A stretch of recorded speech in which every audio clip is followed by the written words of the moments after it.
Hey, Sequel Sucks fans, can you do me a big favour, please? Angus and myself would really love if you could like the podcast, subscribe to it would be even better, and then, especially if you are keeping tabs on what we're doing, and we are doing stuff more frequently, yay, can you hit that little bell button, and that'll give you notifications to let you know when new content has dropped on YouTube.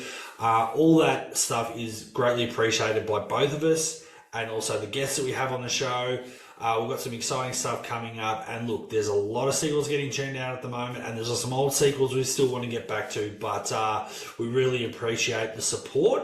And if you have a friend or someone that likes to chat movies at work, or someone that you think might be interested in hearing us speak, or at least checking us out, share the link. It'd be greatly appreciated. And again, thank you. Cheers all the way from good old Australia. Cheers. By definition alone, they're inferior films. Films. Sequels suck. Sequels suck. Sequels suck. Films. Welcome back, movie fans. This is Sequels Suck, the podcast all about sequels, prequels, remakes, and everything else in between. And this week, Cable, I just want one thing. I just was hoping that you could witness me, because we're talking Furiosa this week on the pod. How are you, man? Good, very good. Yeah. Lot to talk about in this one. It was one that we wanted to talk about a little while ago, or at least I was wanting to talk about it. You couldn't see it straight away. I saw it pretty early on, and just the stars are unfortunately didn't align, so I thought, oh, well, we won't do that straight away. And then the movie we were going to talk about tonight originally was A Quiet Place Die. I'm going to start that again. It's not a good title, and I'm surprised that you can't say it. Well, it's, Place Day One. Not a great title. correct. Jeez, I was going to edit that out, but I'll probably leave it in now. Yeah, it's just that was the one that and again, same thing. We couldn't sort of get the stars to align to see it in time to actually chat tonight, but it was fine because you're like, I'll give you a Furiosa, and I'm like, wow, we can talk about that too, which is cool. But it's just crazy. I'm even just thinking calendar-wise, of course, because we actually have real jobs and we have families and we've got kids and stuff like that. So our lives are jam-packed as it is. So seeing movies in a quick fashion and then be able to talk to them is a completely different thing. And I'm already kind of, I wouldn't say anxious, but there's a lot of movies coming out that we want to talk about, and it's like getting them watched in a timely fashion, and then recording something is just going to be out of this world, because we do have, so Furiosa has obviously been out for a little while now, but that was something we want to talk about. A Quiet Place Day One is another one. Twisters comes out next week. Beverly Hills Cop Axel Foley, which is the fourth installment, or the third installment, fourth film in the franchise, comes out tomorrow on Netflix. And that's not there. We've got Deadpool, Wolverine. So there's a whole bunch of stuff coming out in the coming month, or has come out in the last year. Anyway, it's crazy. So trying to catch up on all that stuff, but also talk about it when it's hot off the press is a whole other ball game. It's the strategy. There's a lot going on. There is a lot going on. Surprisingly enough, the movie we're talking about, I did see that a lot advertised. I saw that lot. everywhere. Furiosa was everywhere. I remember I caught the train into Southern Cross Station one day, and like the entire length of one of the platforms from start to finish along the railway was just image after image after image after image of Furiosa. Like, you could walk for 10 minutes and still be walking next to a poster of Furiosa. This film was marketed beyond anything I've seen in recent years. I think it was huge billboards everywhere. Every podcast I listened to, every ad break would be talking about Furiosa. Every YouTube clip, the preloaded ad would be Furiosa, and you drive around, billboards, Furiosa. It's huge marketing, buses everywhere. It didn't work. No one went to see this movie. Yeah, no one went to the cinema. Furiosa. It bombed. Hand on my heart, I don't even know what the stats are. I don't even know what the box office is. I haven't looked at it since. I just know within the couple of days I'd seen it, it was already there was already warning signs like alarm bells ringing in Hollywood that this movie was not making money and they'd spent a lot of money on it. And like you said, I feel like they spent a lot of money probably on the marketing of this film. So yeah, well, I guess we just jump in and like, what are your initial thoughts? Because my initial thought is I could not believe that this movie literally, or not, maybe not quite literally, but almost to the day, came out 9 years after Fury Road. So It this does is not feel like 9 years. I know 9 years goes so fast, but I can tell you for a fact because, funnily enough, me going to see Fury Road on opening night came up on my Facebook timeline 9 years ago when I was roughly when I was seeing this movie. So I mean, at first it didn't feel like 9 years, but a lot has happened in 9 years, and I just wonder if 9 years is way too long to bring a spin off for a side character in Fury Road.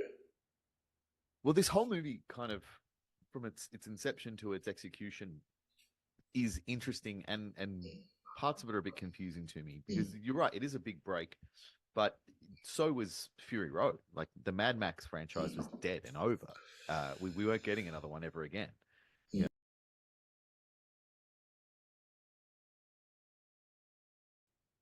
So Fury Road was a huge gamble. Like it was the Mad Max franchise was dead in the water. No one was making it. George Miller was off making Babe Pig in the City and Happy Feet 1 and 2. We weren't getting another Mad Max. So when it did come out that he was making another one, that was a huge surprise. And then, of course, the first thing everyone realized was that Mel Gibson can't be Mad Max because he was persona non grata in Hollywood because of all his very unpleasant statements he was making about a lot of different people. And then they announced it was Tom Hardy, and everyone sort of thought, well, he's cresting a bit as his superstardom. Okay, we'll see. He turned out to be great in the role. But what also was the big twist, I guess, in Fury Road is that Mad Max is not the main character. It is Furiosa. It's like a Furiosa movie. She is the one with the story and the mission and and Charlize Theron was a bigger star than Tom Hardy at the time. So it was kind of her movie, really. And that made it new and interesting and exciting and all of the things. And everyone loved Fury Road. And I remember vividly after Fury Road came out, everyone who had seen it before me was telling me very, very intently, you have to go and see Fury Road. I cannot believe it. You have to, like, this is days after, when it was acceptable that you hadn't seen it yet because it just came out that weekend. People were almost baffled / angry that I hadn't seen it, or anyone. Like, everyone who saw it felt this overwhelming need to tell people you have to see Fury Road. You have no fucking idea how good this movie is. It looks incredible. The story is amazing. Everything about this movie, holy shit, it's the greatest thing ever. I had people who saw it, I think, like 3 times in the first week, and were telling me by the end of that week, like, this is my favorite movie of all time. Fuck everything else. Like, it was big. And then we go into another gap, which I think right from go, George Miller was talking about how he wanted to do another one, and he actually wanted to do a Furiosa movie. That wasn't sort of a delayed thing. He was saying from the get-go, I wanted Furiosa, and everyone's like, fuck yeah, like, she was an amazing character. We love Charlize. And then almost as quickly, it came out that he had decided already he didn't want Charlize Theron playing Furiosa in the Furiosa movie because it was going to be a prequel, and he wanted someone new. And that was the first time I was like, Yeah, that's. all right.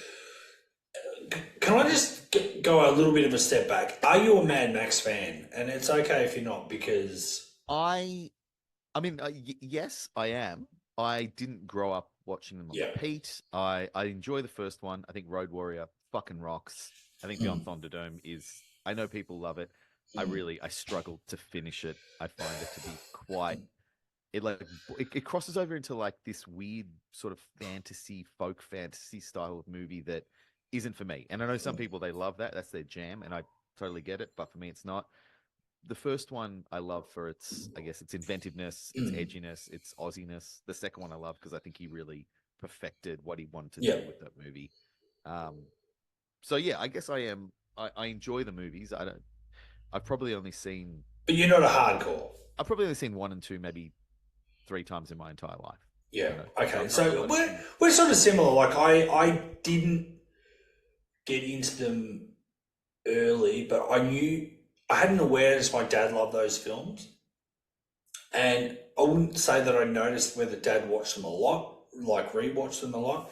My dad was a bit of a like he would rewatch Bond movies and some Clint Eastwood, spaghetti western type films and stuff like that. There were some favourites, but Dad would try and watch new stuff a lot as well. So, and I remember Dad, like when we go to the video store and we want to hire the Goonies again, he'd be like, no, you know what? You hire, watch something different. Look, find something different. Like, so Dad was very much why you were rewatching the same stuff all the time. Which you could probably still argue from up there somewhere at me now. But the funny thing is, I grew up with Thunderdome, and not because it was a great Mad Max film, but it was one of those ones that somehow randomly we actually had a video store copy.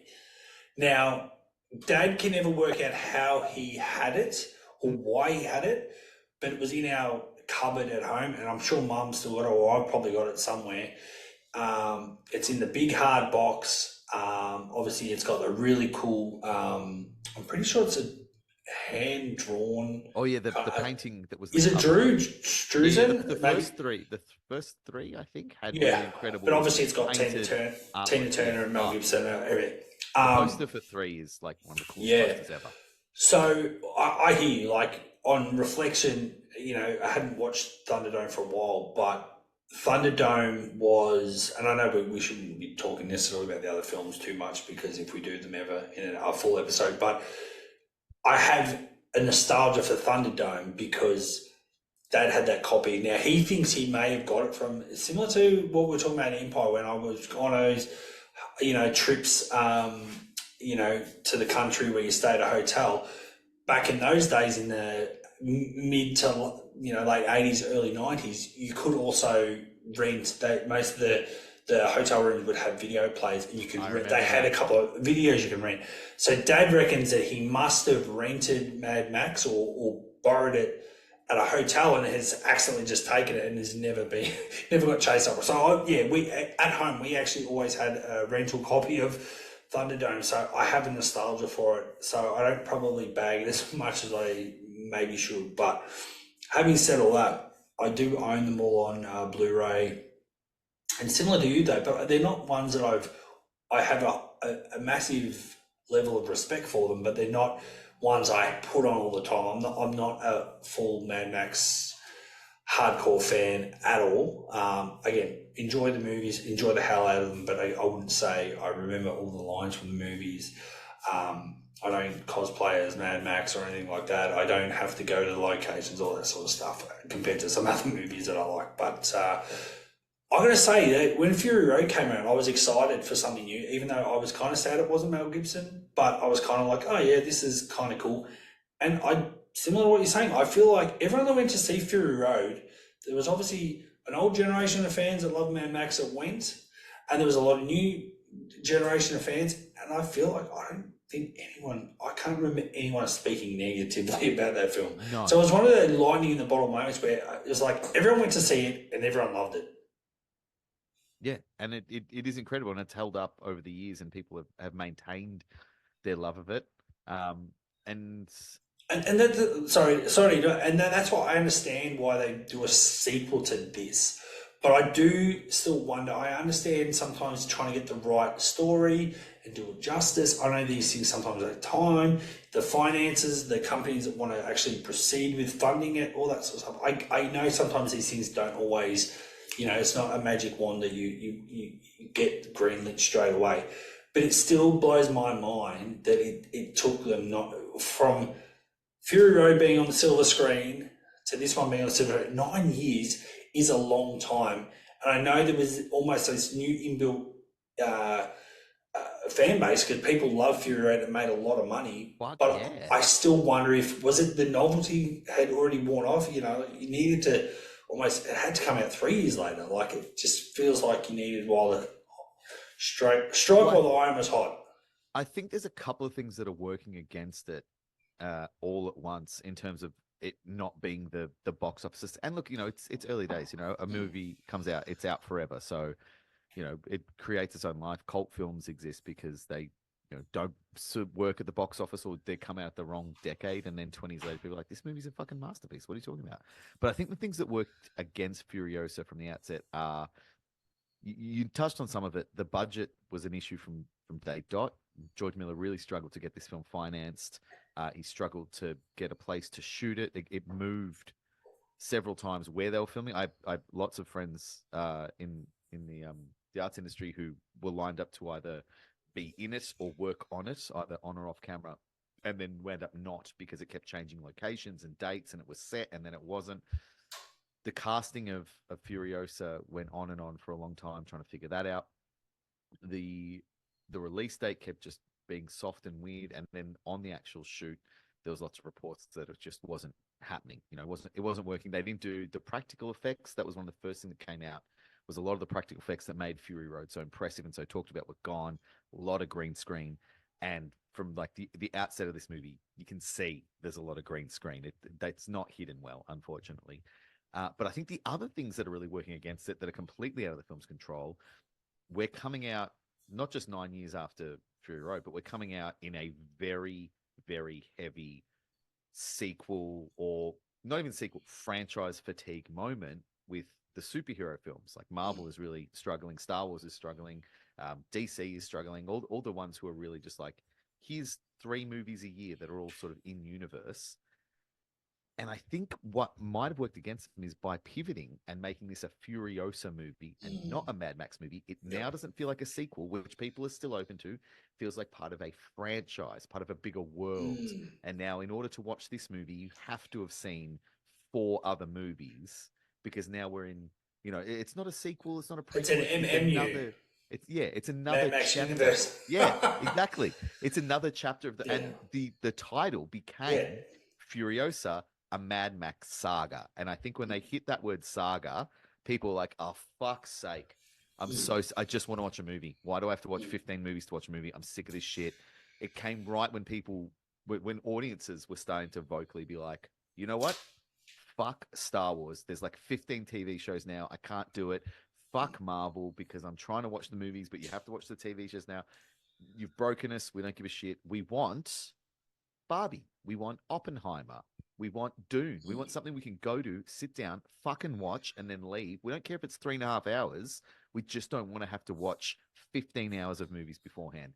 And that was the thing that I think really worked hard against them, is we're all gun shy on sagas, on the next chapter, on episode whatever. We want, if it's number 4, fine. We'll go to a number 4 as an audience. We like, because if we're going, it's because we like those movies. But by changing it, I don't think they opened themselves up to a wider audience. I think they actually shut it down. Because the Mad Max audience, and this is something friends of mine pointed out to me when I was baffled by how not poorly received, but just how not received Furiosa was, really. Like, the reviews weren't scathing. It wasn't as if it was a piece of crap and everyone was like, fuck this movie. It was more, no one was talking about it. And I think it's because Mad Max, my friends pointed out, has always been quite a niche sort of little saga. Yeah, 100%. And that's kind of what we've just touched on. Are cult. They're cult movies. They're not mainstream. Fury Road was a freak in the Mad Max world. And now you've taken the 2 stars out of it who really brought in a new audience. Tom Hardy and Charlize Theron put asses in seats. Yeah. Anya Taylor-Joy, I love. I think that she's an incredible actress. I think we're going to say the same thing. Doesn't put asses in seats. Yes. Yeah. I agree. I think... Not in the same way. I do think I think the same thing, and that's kind of why I asked, are you a Mad Max person? And you honestly say I've probably watched them 3 or 4 times each or whatever, and I'm probably not far from that. Maybe watch them a little bit more than that, but maybe not so. It depends on which sequel it is or which movie. But again, I have a high level of respect for what George Miller did and Mel Gibson, and I enjoy those movies, but they're not. Unfortunately, they're not my go-to. They're not your go-to. And maybe, unfortunately, a lot of people, it's not their go-to. And there are those hardcore fans. But like I say, it's very niche. It's just a bit like some horror franchises that we haven't, some of the ones that we haven't even talked about. But, so like people love Chucky, or some people really love Hellraiser. So it's already niche. Then they did a sequel, but like you said, you got this big budget. It's just they made it so epic. Like even the trailers, and like you said, you got Tom Hardy and Charlize put bum on seats, and it was just one that maybe was just lightning. They struck lightning or caught lightning in a bottle, I should say. And yeah, it was a bit of a freak, but it was also, unfortunately, maybe it's just an outlier that it's like, doesn't necessarily mean everyone wants a Mad Max movie. It's just like, this was a very good movie of its time. I mean, it was undeniable. That movie was so good. You couldn't argue anything really against it. And you also didn't care that it was a Mad Max movie or not. It didn't matter. No. It was just a fucking cool movie. Whereas Furiosa is in every single moment a prequel to Fury Road. It is important that you have seen Fury Road or that you are familiar with the world when you watch this, because I mean, obviously we're talking this movie, but I'll say it anyway, spoilers, but a lot of the characters from Fury Road are back in Furiosa. Mortan Joe, the People Eater, all of the big bads, Rectus, they're all in this movie.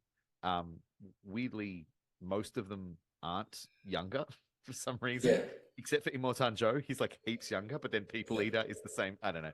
Anyway, it's important because those characters aren't introduced in a way that opens them up to a new audience. It's very much one of those things that when Immortan Joe walks on screen, you're supposed to know him. It's meant to go, oh, it's him, the guy with the teeth mask and and it's a prequel. Like, I get that it came out after Fury Road, but from a storytelling point of view, surely there should be something that introduces this character the way that they introduce Furiosa from, a very young age, but they don't. There's a lot of stuff that happens in this movie that if you haven't seen Fury Road, you're kind of like, why do I give a shit? Like even Gastown, that's a big part of this movie is Gastown and with the Dementus, Chris Hemsworth character, him, taking over Gastown, big part of it. Why the hell do we give a shit about Gastown? Well, it's more set up in the sequel than it is in this one. The Immortan Joe's kind of citadel is more set up in the sequel than in this one, even though this is meant to be where it all comes from. And so it's almost a self-fulfilling thing where people, I think, were gun shy to see it because they're like, oh, it's another thing where I have to have seen all of them. And people probably went, no, it's a prequel, so it's okay. But it actually did the thing that people are worried about these days with franchises, where it does expect you and rely upon you seeing every other movie to get what's going on. Yeah.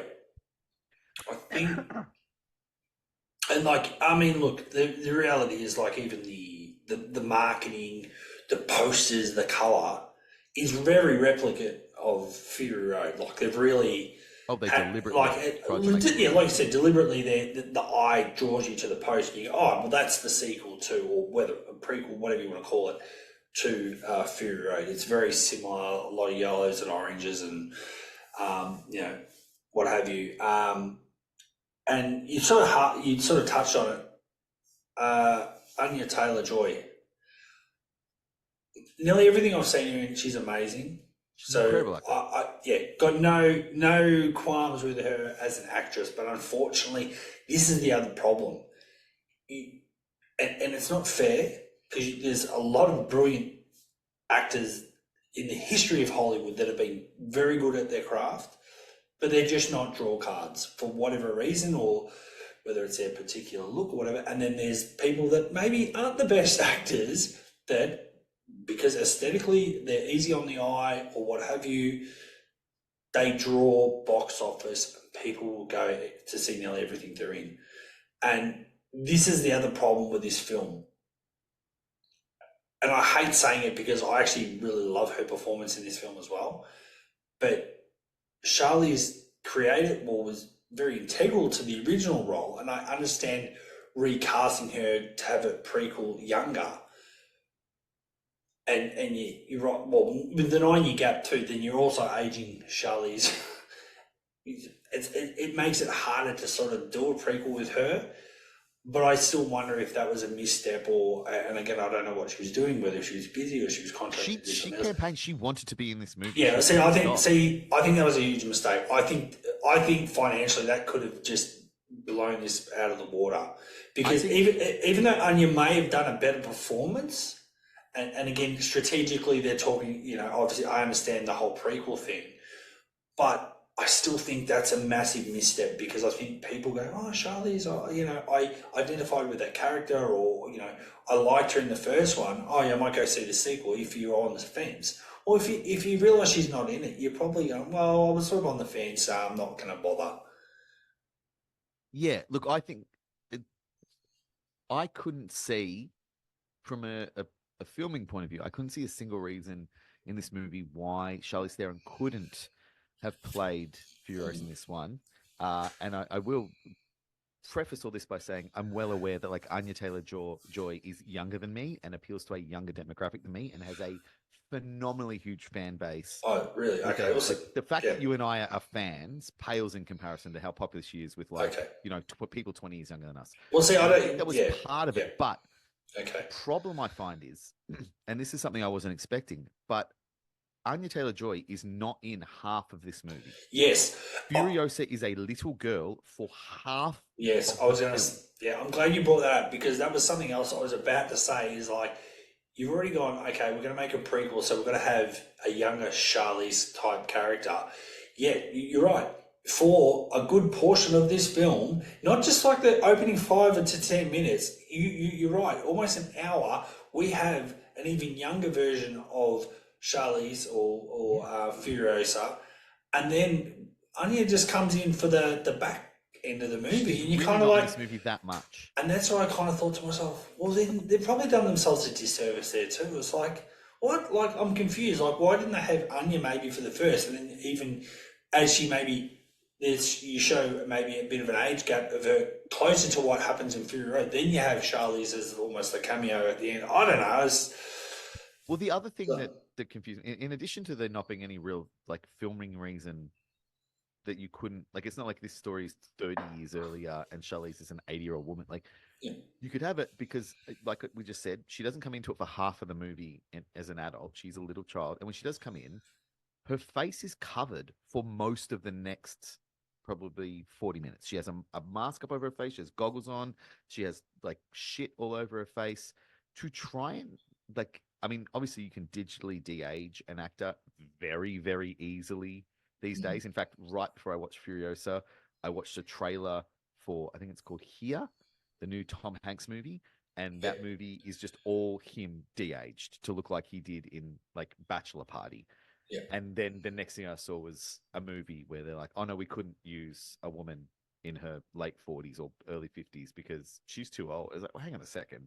I know you can do this. But also in the movie, they've deliberately covered Anya Taylor-Joy's face a lot.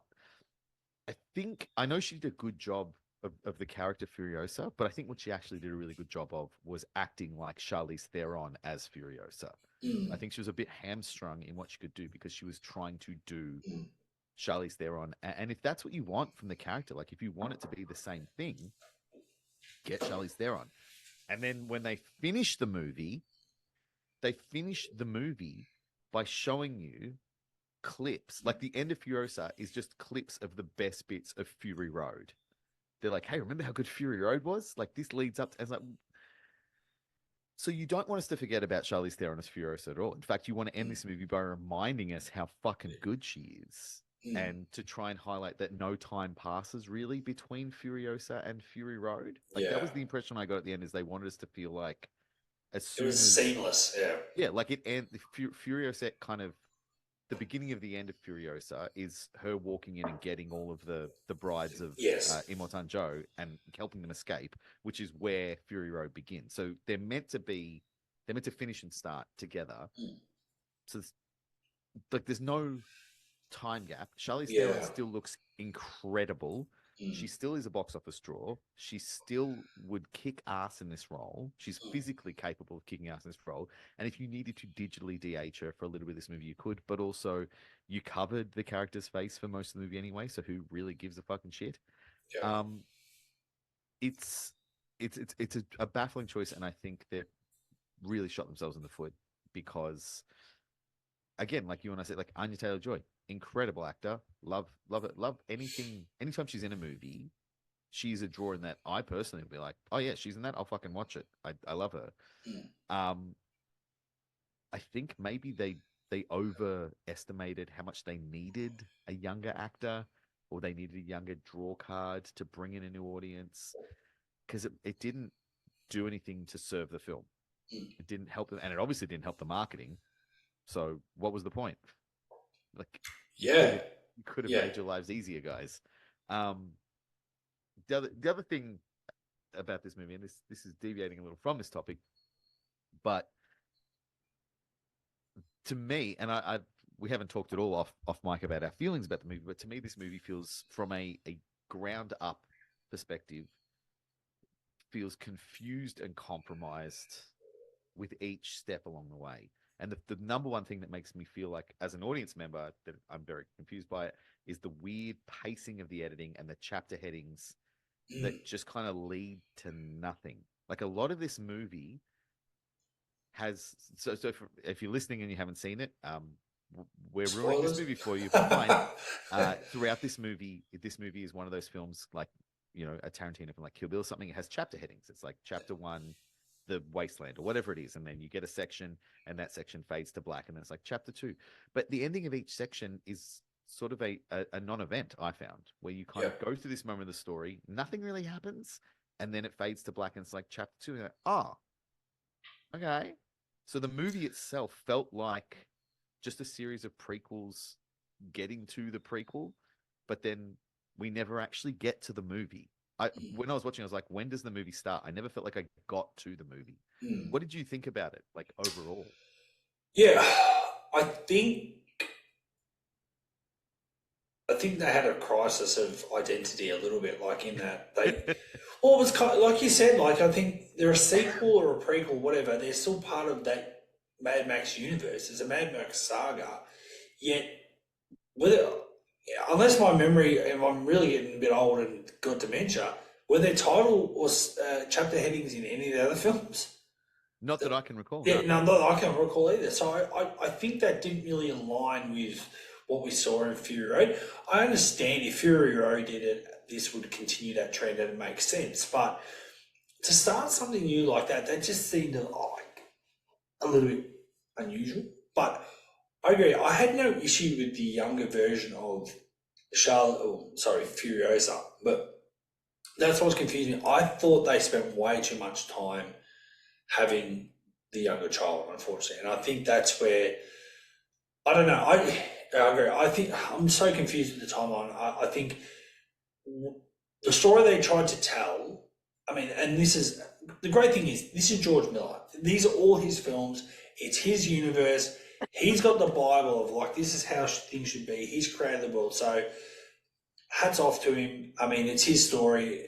Who am I to judge in a lot of ways? It's not like it was you or me that made the film and we've gone against everything else that was shown in a Mad Max film previously. But so it's his film. So a bit like George Lucas with the Star Wars universe, that's their universe. They're their choices. But I do think, like he kind of hinted on or touched on, I do think the timeline for this movie is weird as, like you said, like we spend almost an hour with the Furiosa, so we get to see where she's come from, what she's about, her relation to her mother, what happens to her, how she, like, you know, becomes part of that other world, and then, you know, loses her arm. This whole story, but then, you know, you got chapters in between. But then, like you said, then it's like she's supposed to be, I guess, you know, late teens to early 20s as Anya, and then it fades into, like, I was thinking there was going to be still another 10 years before she, you know, Fury Road, and then it felt like they segued this movie straight into Fury Road. I'm like, what? Like I say, it did feel very, very confusing from a timeline point of view too. Like, it did. Well, even the opening of the film opens with, you know, shots of Australia as a wasteland, but you get not a voiceover, I guess, radio over of all these news reports about how the world is collapsing, the economic collapse, and then missiles are launched. And so we're getting, as an audience, we're getting told the world is collapsing right now. Like we're seeing the beginning of Australia and the world falling apart and becoming the wasteland that is the Mad Max world. But the world is already firmly destroyed as they're showing us and giving us the voiceover. So I couldn't figure out if they were trying to let the new audience members know, oh, this is a post-apocalyptic film. Yes, yeah. Or they were trying to tell the audience, okay, the world's just fallen apart. This is the beginning of the wasteland world. But as soon as the movie opens, like, well, clearly the world has been like this for at least a decade at this point. Like, there are no buildings anywhere. There are no there is one road, but there's no buildings. There's no destroyed houses. You don't see anything. It brings to mind a little bit the TV series of Fallout, which came out recently, which is a post-apocalyptic thing, and there's time jumps, and you're trying to figure out when it happened and how it happened. But in that, you're constantly shown like the detritus and the broken and blown up homes and buildings of the world that we live in, to give you reference points for like, hey, we're sort of, look at how bad that building is, but it's still kind of standing. So you probably can assume, we're not hundreds and hundreds of years in the future. We're kind of maybe 50, who knows? In Mad Max, there's literally no buildings. There's nothing. It's desert, and then it's the Citadel or Gastown or Bullet Town, and that's it. And apart from the green place that Furiosa hails from, which turns out to be honestly a big bag of nothing. Yes, and I was going to say that's set up as like the point of the movie, and then isn't. Yeah, I find that was one of the things that annoyed me. I think, I felt like that was going somewhere, and never really. It was like, we've got to hold on to this girl because she's the key to finding this place. And I was kind of like, but at some point I know you've got to have the petrol to go places, and you've got to have the resources to go, but surely she's come from a particular direction. You just start heading that way. It's like, okay, get the compass out, let's head east. So you must have come east. And this is I was going to say, this brings me to Dementus, played by Chris Okay. Hemsworth. Chris Hemsworth and a prosthetic nose, I'll say, because they don't seem to work together, those two. They're two different entities. And that was weird. Do you think that was put on him to just take away his Chris Hemsworth look a little bit, so he didn't look too much like Thor or something? I don't know, because it was just, I don't know. They weird. did that, but then they put a red cape and a beard on him. I don't know why they were trying to make him not look like Thor and then dress him like Thor. I think they did it to try and make him less pretty, because Chris Hemsworth is quite a pretty man, even with his beard and his muscles. You look at his face and go, and that was the first problem I had, is when he was talking in that very nasal Australian voice, which great, fun character. He's great. I love the character Dementus. I think he's created something really fun and interesting, but didn't buy him as the leader of the gang for a second. That man would have been used for food or pleasure in about 10 seconds. Like, he's not the boss. I don't know how he became the boss, how anyone is listening to him, why anyone's listening to him. Especially when he's got a fucking teddy bear. Yeah, like he's got a teddy bear on his back, and he seems like the softest, weakest. Like, he doesn't do one thing in the movie to show us, like, plenty of non-threatening looking characters in films have run things in for decades in cinema and television, and what we get as an audience almost every time is a reason for us, the audience, to go, oh, you see one scene where, like, I'm thinking of Sin City with Elijah Wood, and his character is like, it's fucking Bilbo Baggins, and then he eats a woman's hand, and she's crying and saying, he made me watch. You're like, oh my God, this guy is terrifying. Like, I needed something. Like, he didn't even really kill Furiosa's mum. He got the other guys to do it and then sat around. Like, he never does anything. He's always sitting around looking confused. Everyone always seems mad at him. There's always a fight. Like, he gets into a fight with the guy, was it the Octoboss, who was like the other gang leader, and no one seemed to respect him or fear him, yet he's in charge in a post-apocalyptic wasteland. Like, that bit baffled me. But his character never does a single thing to try and get Furiosa to tell him where she's from. Yeah. Even after she tattoos the directions on her arm and he can see them. Yeah. Like he never once. Yeah. And then there's this thing they allude to where maybe he's trying to replace the family he lost, and maybe the reason he's so angry and mean is because his kids were killed in the fallout, even though he couldn't possibly have been alive when the fallout started because it's so far removed. Like the timeline really did my head in this. I'll keep talking about it in this episode because it really it messed with me a lot. But his character never does anything to try and get back to the Green Place. So that plot point then just kind of it never goes away, but they just stop actively doing anything about it. They bring it up every now and again to remind you, hey, this is a really important thing. And she keeps pulling the seed out of her hair. And you're like, oh, yeah, that's right. She has to get back and plant it. And then, like, next scene, they don't do anything about it. I agree. It's like this weird, like they have all these ideas and you think, oh, that's where they're going to go or whatever. And I understand they don't always, they want to keep you on the, edge of your seat and don't want you to, they kind of want you to know a few things, but not necessarily know where you're going. But I agree. I think that the haven, the heaven, the green paradise place that she's from really never gets mentioned, but you know that that's where they want to get to. And like you said, she had it tattooed on her arm, so she knows how to get home. Yet, like you said, there's an acknowledgement, like he kind of knows that she's got it, or there's something else, but there's no ever real prodding furthermore about this place that they need to get to. And then, it does feel like that falls flat. And then there's a couple other sort of themes, like you said, the seed. Yeah, okay, then it falls out and then it grows. So then the seed comes out at the Citadel and then obviously starts to grow from them. We see, and that's the for us idiots at home, to see the time passage that she's older now.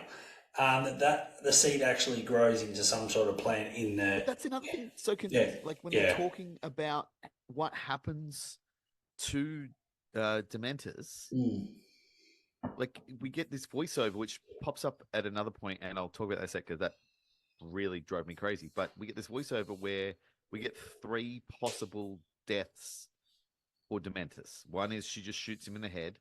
One is she drags him behind the car the same way he did to Mad Max Light, whatever that guy's name is, the Imperator, Jack, whatever, I don't know his name. The guy who is basically the Mad Max stand in this movie. Or the third option is that like she keeps him alive and grows the plant out of him on a cliffside. But then that is weird because like she picks the fruit and then she says to him, this one isn't for us. Like almost like they have a weird kind of, I don't know, Stockholm syndrome of a relationship now. Really unsettled me. But so we don't actually know, I guess, what happened to Dementus. We're supposed to, I think that the third outcome we're shown is what happened, but then I don't know why they showed us the other 2. Like, what was the point of that? And what was the point of the voiceover there? Like, I know that's meant to be the history man, but what? And this is what I mean. Like, it feels like a very confused movie. Why do that? Yeah, and it's confusing. What's the point of that? Yeah, it's kind of confusing because, and again, this is not having a crack at George Miller, but I did read an interview. I can't remember where I read it. It might have been in Stack Magazine, which is the magazine you get at JB Hi-Fi. They had a little expose before the movie dropped with a couple of people, and there was a talk about going back to this world, and there was a Bible, and there's rules in place, and I said, but there's some ideas there, but then that's the thing. It's like it's your own Bible, and you can't even work out, like I said, whether it's a timeline or give us a straight answer. Just tell us, yes, we used him. He's still sort of half alive in the plant. The plant's growing using his nutrients to grow. I don't know. That's a messed up thing to do to someone. Oh, 100%. Way to deal with his character. But when I saw it, I was like, I don't know if I'm meant to believe this is actually happening or not. Is this happening? And then she goes into the brides with the peach, and I'm like, okay, so I guess like she's got the peach she's picked, so I guess that is what's happening. But why the hell did they just show us to her that, like, what was the point of that? Like, it's way more interesting just to show us what she did to him, be like, this is what she did to him. Like, oh fuck, that's terrifying. Yeah. The other moment that they did the voiceover that I can recall, and this is when I really like got annoyed. No, I didn't this shit, but I got annoyed and I got concerned about the movie I was watching, because like we said, a lot of build up in this movie. I felt like I was getting the prequels to the prequels. Like, okay, cool. You want to tell this character's entire life story. You know, as soon as we got a half an hour in and she was still a little kid, I was like, all right, I get what movie I'm watching. Like, you're not rushing to get to her to be an adult. You're going to show us her whole life. You really want to let it breathe. Okay, cool. Like, I'll change gears and I'm not in for an action packed, Yeah. through, because this movie is not action packed throughout. This Mm. is a sitting and talking movie for the most part. There's lots of characters sitting around talking, not a lot of stuff going on. And then we finally get to the moment where something's going to happen. The Dementus is going to lay siege upon the Citadel, and it's going to be all out war and all out chaos. We've got 20,000 motorbikes. We've got war boys jumping off stuff. We've gotten little tastes here and there of like, ooh, you know, this could be crazy. We know George Miller can do crazy. We've seen Fury Road. I was like, here we go. Here's the payoff of an hour and a half of watching a little kid sit silently and Chris Hemsworth just kind of go, "Wah." And then we get a voiceover from the history man start talking about the Peloponnesian War and talking about the fall of Rome and talking about all the other great wars.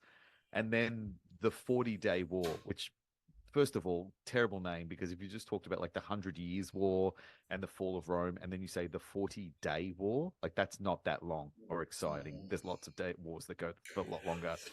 But we get like 2 short little montage clips of like really weird slow-mo close-up fights, and then it's over.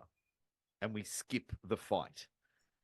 So in a Mad Max movie that spends an hour and a bit building towards a huge fight, when we get to the fight, we skip it. We don't get to see the fight. There is no fight. When Furiosa shows up, the fight is over. It's done. There is no war anymore.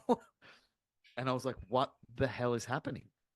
What? Obviously, you have no money. That's what this reeks of, is you have no budget. When you don't have a budget to show a big action sequence, you show like 2 quick cutaways and you do a voiceover being like, oh, this was the grand, like it's what Shakespeare did, for Christ's sake, where people would stand on stage and be like, look over there, sir, in the hillside, and they would describe the entire, like it's the start of Macbeth. A character walks on stage and stands next. There's 3 guys on stage, and they talk about this epic war Macbeth just fought, and it goes on for like 10 pages. It's this huge, incredible battle he describes. You don't see the friggin' battle. You hear a guy talk about it, and the king goes, "Very good." That's what this was, because you don't have money to show it. Yeah. That was when I was like, "Oh no, I don't think this movie's going to pay off." It was the first time in the whole movie I was like, "Ooh, it might not just be me, like not having the right mindset coming into this." Yeah. Because up to that, I was like, okay, cool. This isn't Fury Road. He's making a different movie. I can respect that. Like, good on him for not just repeating Fury Road. I will just like sit back, see what I get.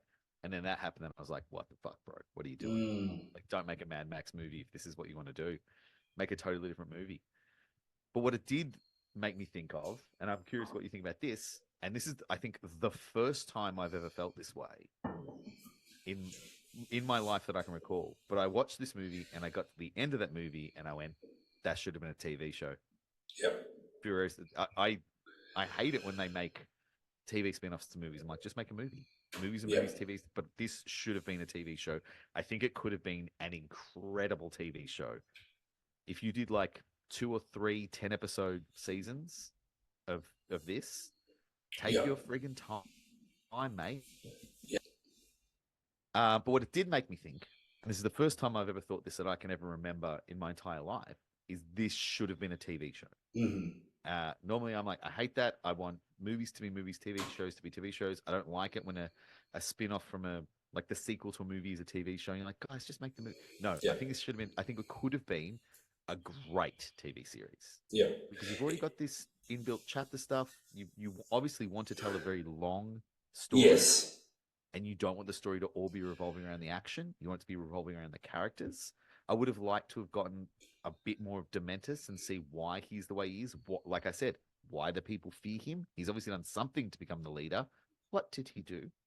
I want to see a bit more about, like, go Game of Thrones on us. Show us, like, the political machinations of Mortan Joe and People Eater and Rectus and Scrotus. Like, what's going on there? Those characters are rich characters. If you want to do this and do it in this way, I think it would have been a fucking sweet TV show, man. Yeah, I agree. I think I hadn't thought about that until you brought it up, and I think it's good because that was the one thing I will say I liked about this movie, that I did feel like the world building was really good in this film. Like, we obviously Oh, saw Paradise, where she was from, yeah.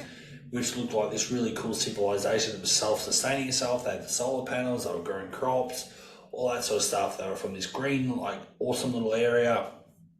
And then we got to see Bullet Town and Gas Town and, the Citadel. Oh, I mean, we've been to the Citadel before, but some places we hadn't really seen too much of before. All of a sudden, we're actually seeing them move it more and actually seeing the dynamics, like you said, seeing the political and or the way it all intertwines together, and how the Citadel works, because they give this back to this and the bullet tank gives them this.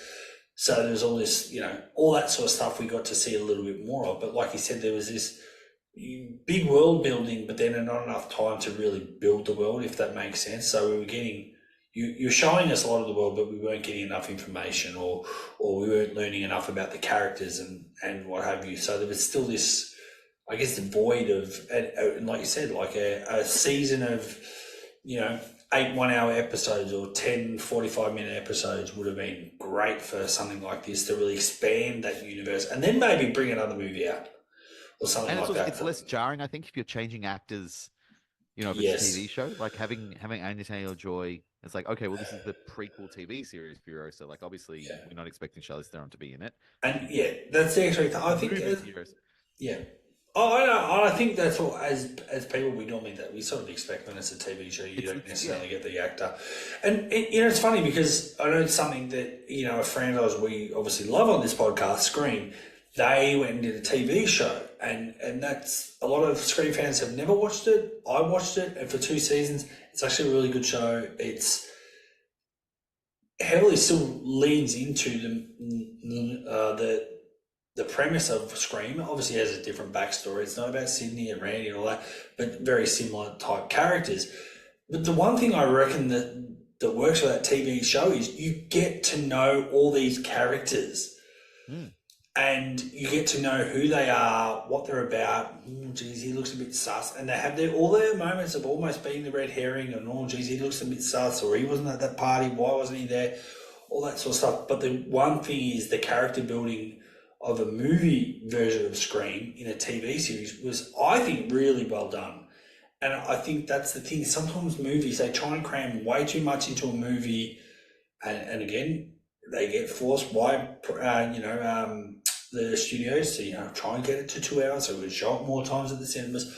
I get that too, but and also, people really don't want to sit in the cinema seat more than 2 hours, really. I mean, Yeah, I I know mean, you do 2 hours 20, and your butt starts to hurt, man. Like, yeah. the seats are not that well padded. So I get it, but I do think you either need to cut storylines or certain plot threads out of a story if you want to have it really nice and neat in a wrapped in a nice little Absolutely, package. absolutely. And you're right. I think there's so much they tried to show us in this film that probably warranted a longer runtime, and or probably the best format would have been a TV show.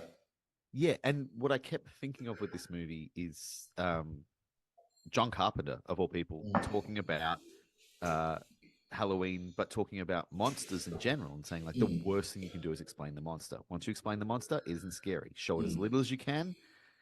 Like, have people understand it as little as they can. Don't explain Michael Myers. Halloween works because people are, like, they don't. He's pure evil. That's what we get told. What does that mean? It means he's pure evil. Shut up. Like, he's coming with a knife.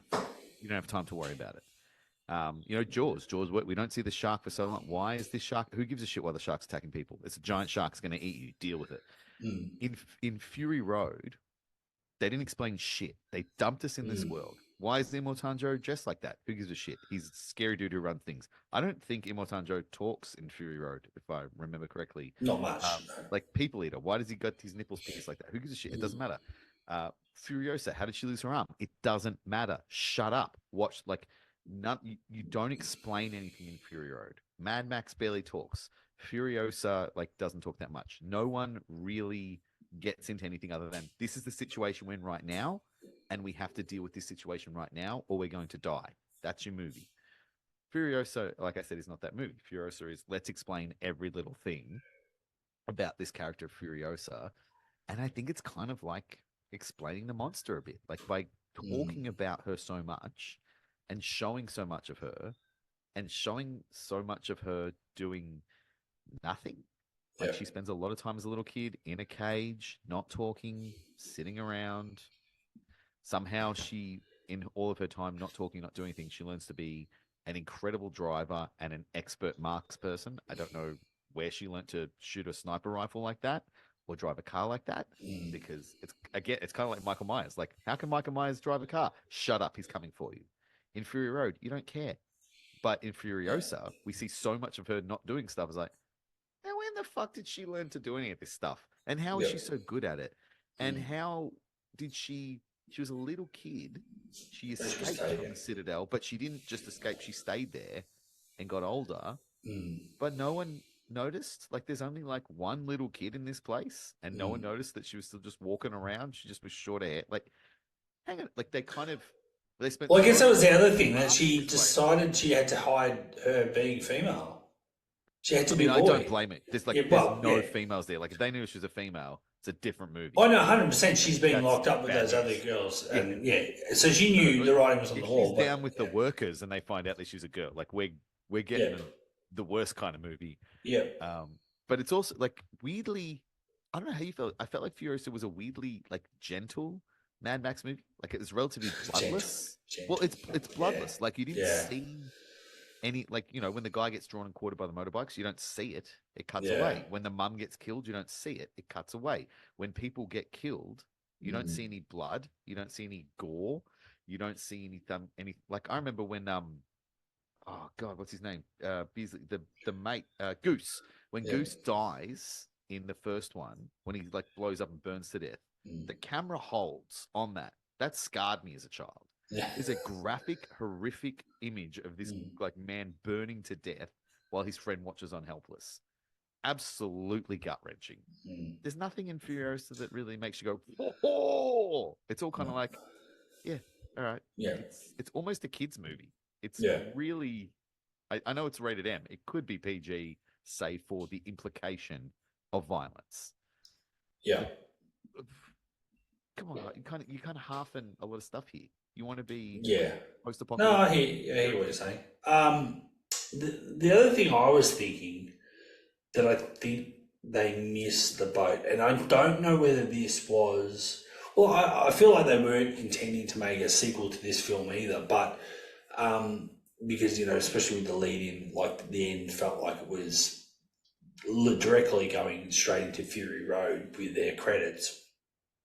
But that was the thing, like you said, she had all these skills. I really thought we were going to see her as a young, or in that Anya Taylor version, learn some of this stuff or learn to be a bit of a fighter and have a bit more of a reason to hate Mortem Joe. Like, I don't feel like we saw that. Like, we didn't really see the hatred. I get the whole, locking the females up and pretty much using them as your, I guess, for breeding ground. Yeah, breeding like, ground. That is horrific. There's a reason to fear Morton Joe's because of that. You see that, you're like, that guy's fucked up. And it looked.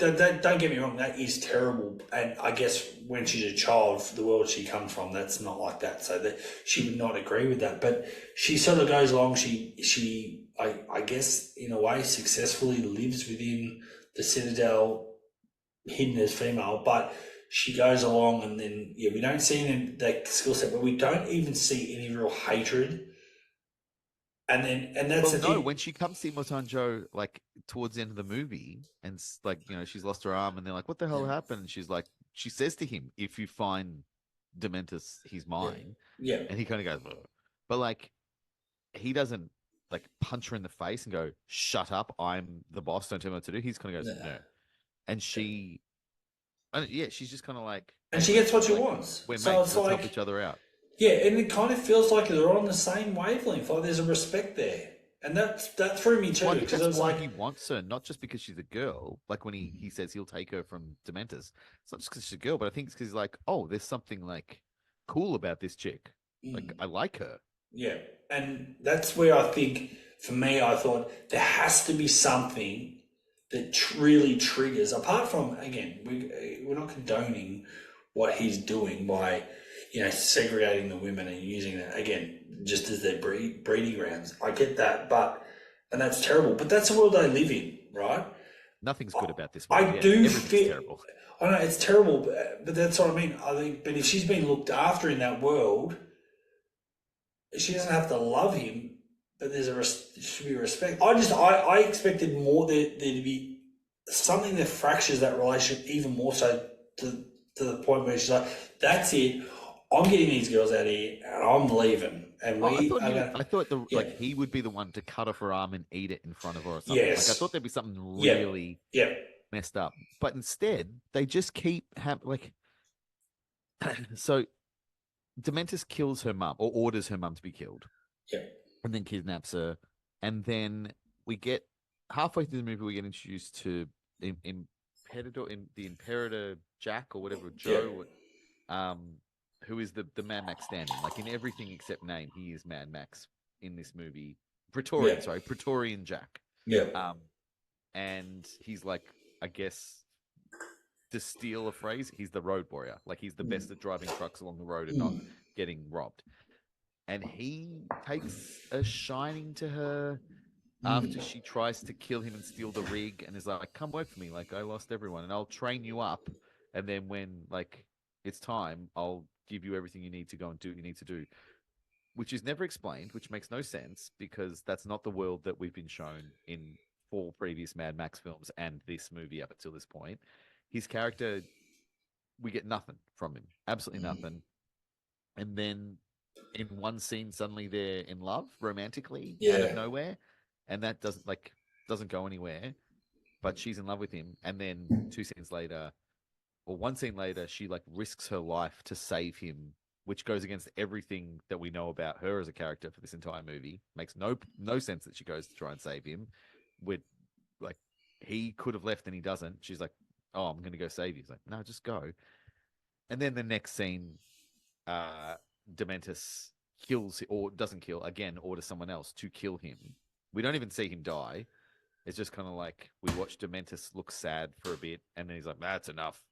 And but the one thing that happens before that is as they're in this weird car race, she's holding her arm out, and Dementus swerves his car into her car while her arm's out and squishes her arm a little bit, and then he ties her up, and she manages to rip off her own arm Yeah. while she's tied up. Very Saw-esque.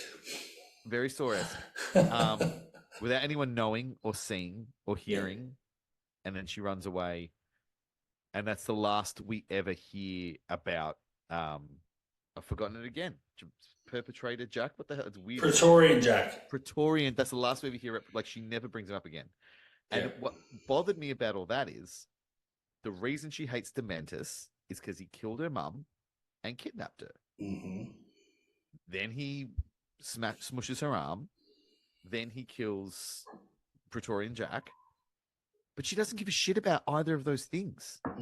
Like even after she doesn't care, she hates him the most a person can hate a person and wants to kill him. And then he does 2 more things that will be enough for any other human being to hate someone the most they've ever hated a person, want to kill them. And she just doesn't care. Like they don't add to her fury. She's just like, no, I have to kill him because he killed my mum. It's like, what about that dude you're in love with 5 seconds ago? I've already forgotten who he is. What about your fucking arm, bro? I immediately built another one. The fastest that everyone has built a robot arm, by the way. Like that seems to happen in 10 minutes. She builds a fully functioning robot arm. Quicker than Luke Skywalker in Empire. And he's got droids. Yeah. Like she's just got tools and scrap, and she builds this perfectly working arm in such a short period of time. Like in film time, I think we're meant to think it's like 2 hours. Yeah. But yeah, and then she's back at like spread around the love, man. Like give her a reason to fight. Like have Immortan Joe be the one who kills Jack. You know, if you want to create something like give her a reason to be like, I'll be back for you. Like I'm gonna go take care of this dickhead, but then I'll be back for you. And then in Furiosa, it's like, that's why you fucking hate him so much. Have I don't know, like Purple People Eater. Why is he called Purple People? Why is he called People Eater? Have him eat her arm. And they're like, oh, that's why he's called that, because he eats people, and also that's why she hates him so much, because he ate her fuck. Like, give us something, bro. Yeah. Just go. You keep going back to the well with, oh yeah, Dementus, keeps fucking with her, and that's why she has to kill him. Like, but we already know. We already know. Yeah. A, that she hates him, and B, she's going to kill him because he's not in Fury Road. Mm. People Eater, Rectus, Imotan Joe, they're not at risk. They're in Fury Road. Yes. Oh, yeah, I agree. I think that's unfortunately a problem with the prequel. When you know these people are in a next movie, you're like, well, the tension is, at the end of the day, is not really there because you know they're going to survive. They have to be in the next movie. So what would have been great is don't have Imotan Joe in this movie. Yeah. For the whole movie. And then at the end of the movie, Introduce Dementus becomes Imotan Joe. Yeah. Dementus is Imotan Joe. She doesn't kill him. She doesn't beat him. She doesn't win. She thinks she's gotten him, but she doesn't. And then she finds out, no, he survived, and he's just taken this throne and given, because he keeps changing his name in the movie. It's like, I'm Dementus the Red. I'm Dementus the Great, whatever. So you set up already this dude likes changing his name. And then he's just like, I am the Imotan Joe. And everyone's like, ooh. Now you've got your sequel set up as well. Like, well, do you know that's what I actually thought before? Obviously, I'd seen the movie, and I'd just only seen a little bit of the trailer and all that sort of stuff. I actually thought that was going to happen. I thought that's where we were going with that. I thought he was going to become, and then that would have made even more sense why she wants to kill him. But it wouldn't make sense that she's kind of his left, right hand man, kind of when it comes to driving and all that sort of stuff. But I really thought Hemsworth was going to take that, become, because they just got Lockie Hume to do it in this movie. Like, yes, those guys could be interchangeable. Lockie Hume played 2 roles in this film too. Yeah, who else did he play? I saw the credit and I can't remember. Oh no, I used to make coffee for Lockie Hume's brother many years ago. So Lockie, I'm glad we're talking about him now, because I will say I fucking love Lockie Hume, and I was stoked that he was in this movie. Yeah, me too. I know. Yes, more Lockie Hume in cinema, please. Well, he played one of the guys that got killed early. He's one of the henchmen. Oh, was he one of the henchmen who steals her? Yes, he was. Yes, he was the main henchman that stole it, and then of course because along with and Morton Joe, the original Morton Joe's passed away, so they had to recast. Sad. So I think even though Lockie Hume's listed as Morton Joe on IMDb the character's first, name is Rizdale Pell. Yeah, so a fun little stab at Cardinal Pell. Yeah, and his many crimes. Yes. But the funny thing is, he's listed on IMDb first as Immortan Joe, which is surprising because I feel like he's dressed up so much to cover up for the fact, well, obviously the character, but also he's playing someone that has passed away. That his main role was, what did you say, Rizdale Pell? Rizdale Pell. You think he would have been listed for that one instead? I guess the bigger character is going to steal the spot. Yeah, anyway, yeah. Who else was there? The other guy. It was everyone knows him. Everyone loves him. I'm looking for his name because I don't want to get it wrong, and I feel like I'm going to get it wrong. Oh God. Who played who? The other guy who steals her and he gets his throat all ripped up by the whip. Freaking God. I mean, most people know him from either Two Hands or the chocolate milk ad. Oh yeah, I know who you're talking. Oh jeez. Oh, David Feld. Oh, that's. I love him. He's great. He's incredible. A fun, not even a cameo really. He was in it heaps. But Smeg is played by David Collins, who most people would know Umbilical Brothers. Of the Umbilical Brothers. And then the other half, I didn't realize this until after the movie. The other half of the Umbilical Brothers plays the guard at the top of the doors at what's it called? Gastown.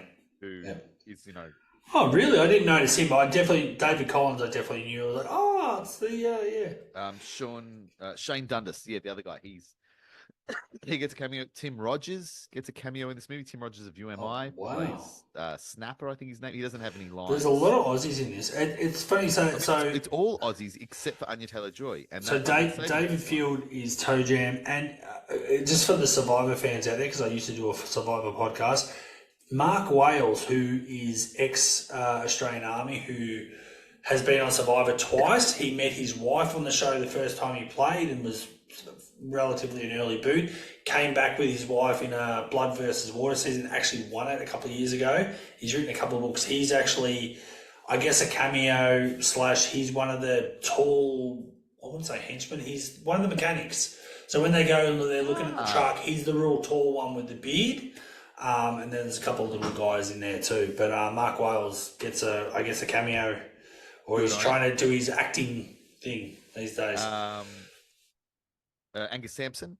Yeah, and he was obviously Fans through. would know and love him. He was, the organic mechanic. He's back. John Howard, of course. I watched this film with a Kiwi mate, and when I saw Tim Rogers, I went, "Oh my God, it's Tim Rogers!" And then I saw Angus Sampson, like, "Oh, Angus Sampson's in this one as well." And then I saw John Howard and went, "That's John Howard." And they said, "I don't know what you're talking about. Who are all these people?" And that's when I realized, oh, this is an incredibly Australian film. Except they've gone back to Tom Burke, who's English, who does a pretty good Australian accent. Yeah. To say this is Praetorian Jack, but the one notable not Australian, and this is I've been holding to this because this is really I think one of the biggest problems this movie has is Anya Taylor-Joy, who speaks with an American accent in this film, where it is very clearly signposted and shown to us we are in Australia.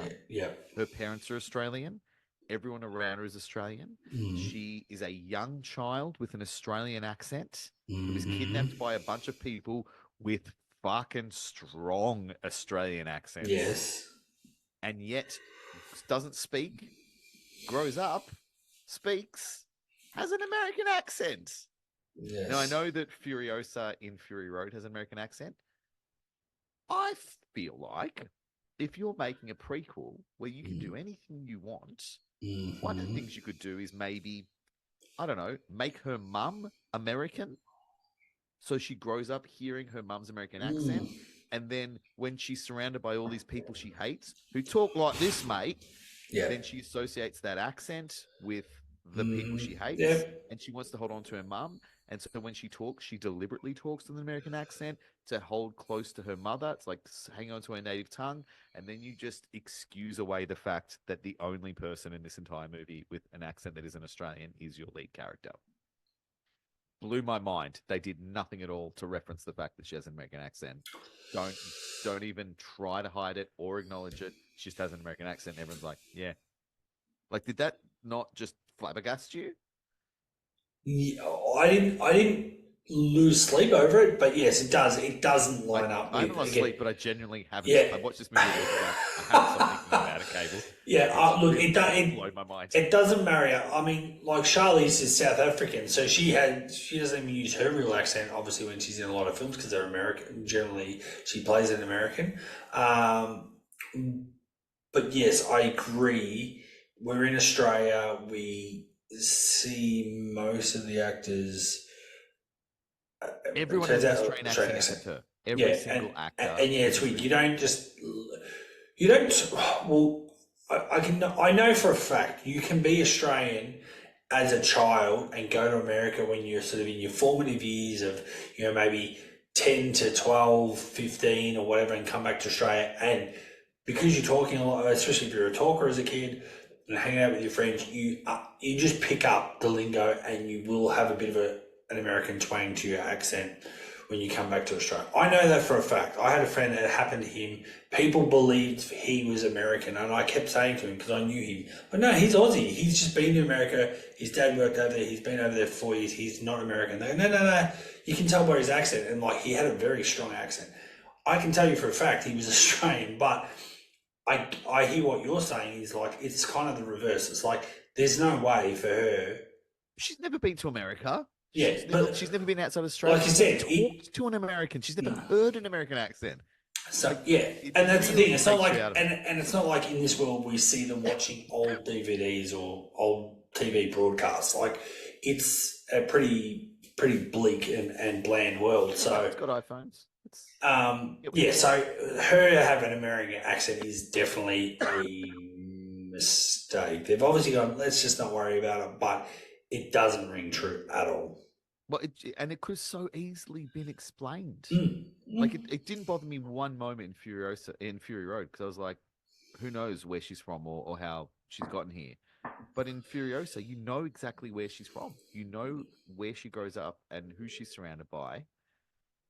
Like, it would have been better if Chris Hemsworth spoke with his American accent or something. Like, explain why she has one, Yeah. because he can talk about like he could have had one throwaway line where he's like, moved here for love, and then the whole went to shit. Now I'm stuck here, and reference that he's not from Australia and he's stuck in Australia.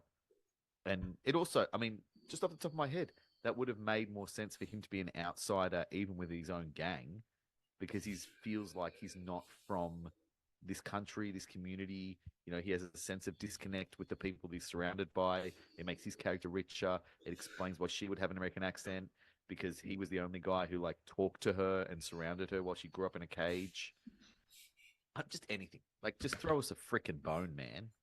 Like, you've got one character only who speaks with an American accent in this movie. You got to give us something. You got to give us a reason, even just a tiny little baby reason. Yeah, I agree. I think that's a big And that's miss. not. I'm not saying this to in any way to have a go at Anya Taylor-Joy. It's not her fault at all. She No. speaks the way she speaks, and I think she's freaking great. And I love watching her. It's just, you could have written one line of dialogue. You could have cast an American as her mum. You could have done one thing, just one, even if it was throwaway, just one thing to explain this, because it's so jarring. No, I couldn't agree more. And there's something I wanted to go back. It's something, it was, again, it's not a big thing. It's just a trivial thing. And I think it's funny.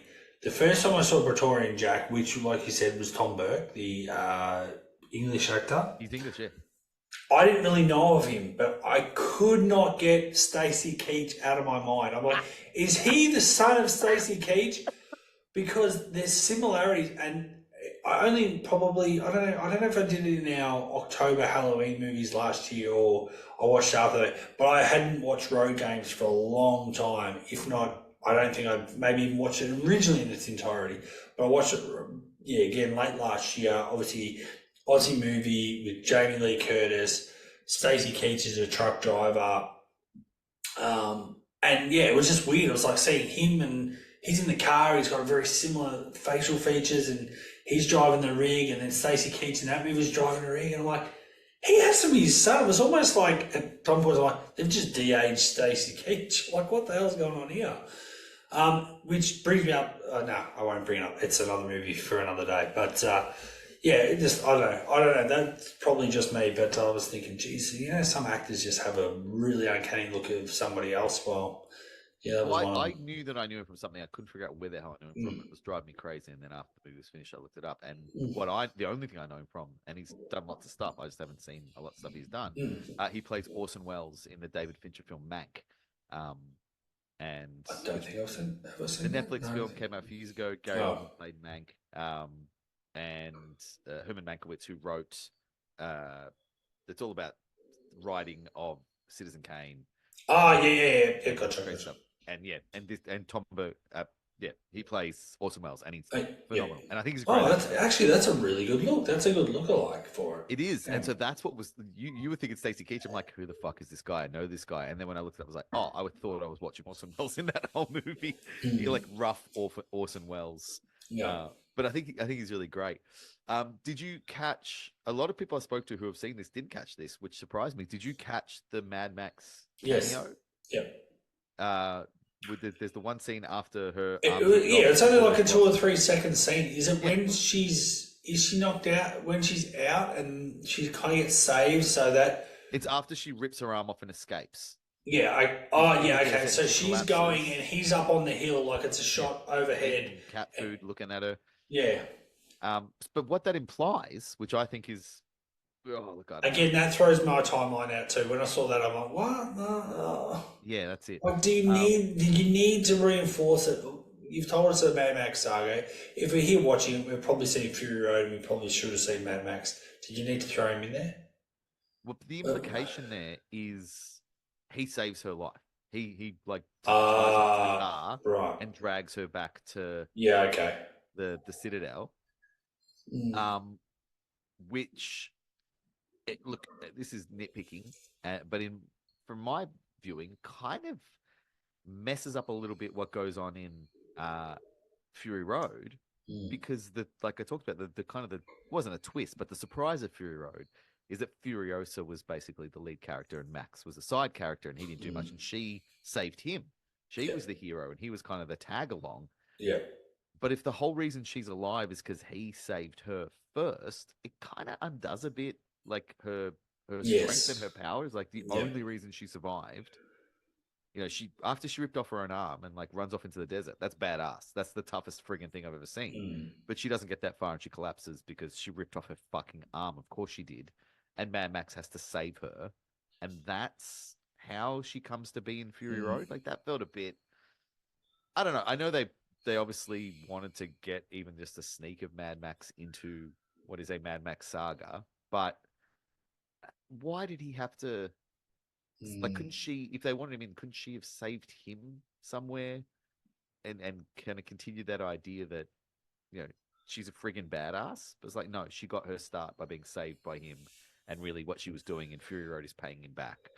Um I don't know. I didn't like that. I didn't like that at all. I don't. If you're only going to put him in for that much, like, don't put him in at all. Yeah.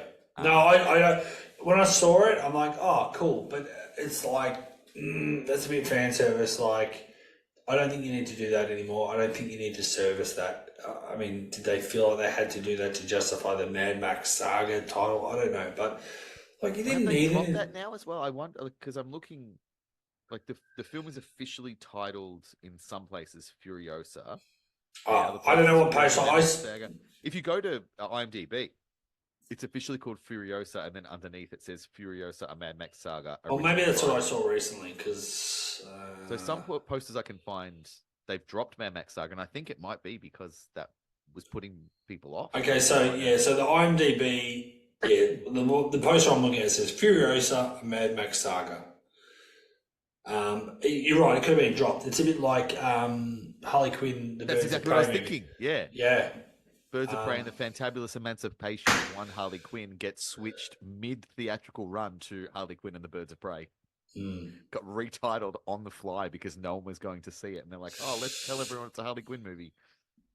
yeah. Weird. Movie marketing is weird. It's an art form unto itself. And like, I don't pretend to understand it. Don't forget, we've already talked about Beverly Hills Cop, and that's going to be not number 4. That's called Axel Foley, and then No, like you said, Axel F. It's called Axel F. X. Sorry, because that's the actual title of the music. But yeah, I mean, this one technically, well, none of the Mad Max have really had a number. Really, it's been Mad Max, then it's been Road Warrior, then Thunderdome, Fury Road, and this one's just an extension of that. So, but yeah, it's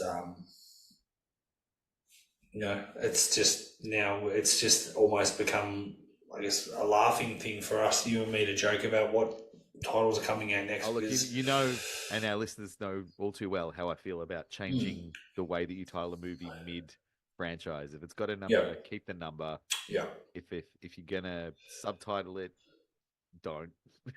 All of this is I guess dancing around the idea that when I finished watching Furiosa, You wanted to get on a podcast and talk about it. I was baffled. I was confused.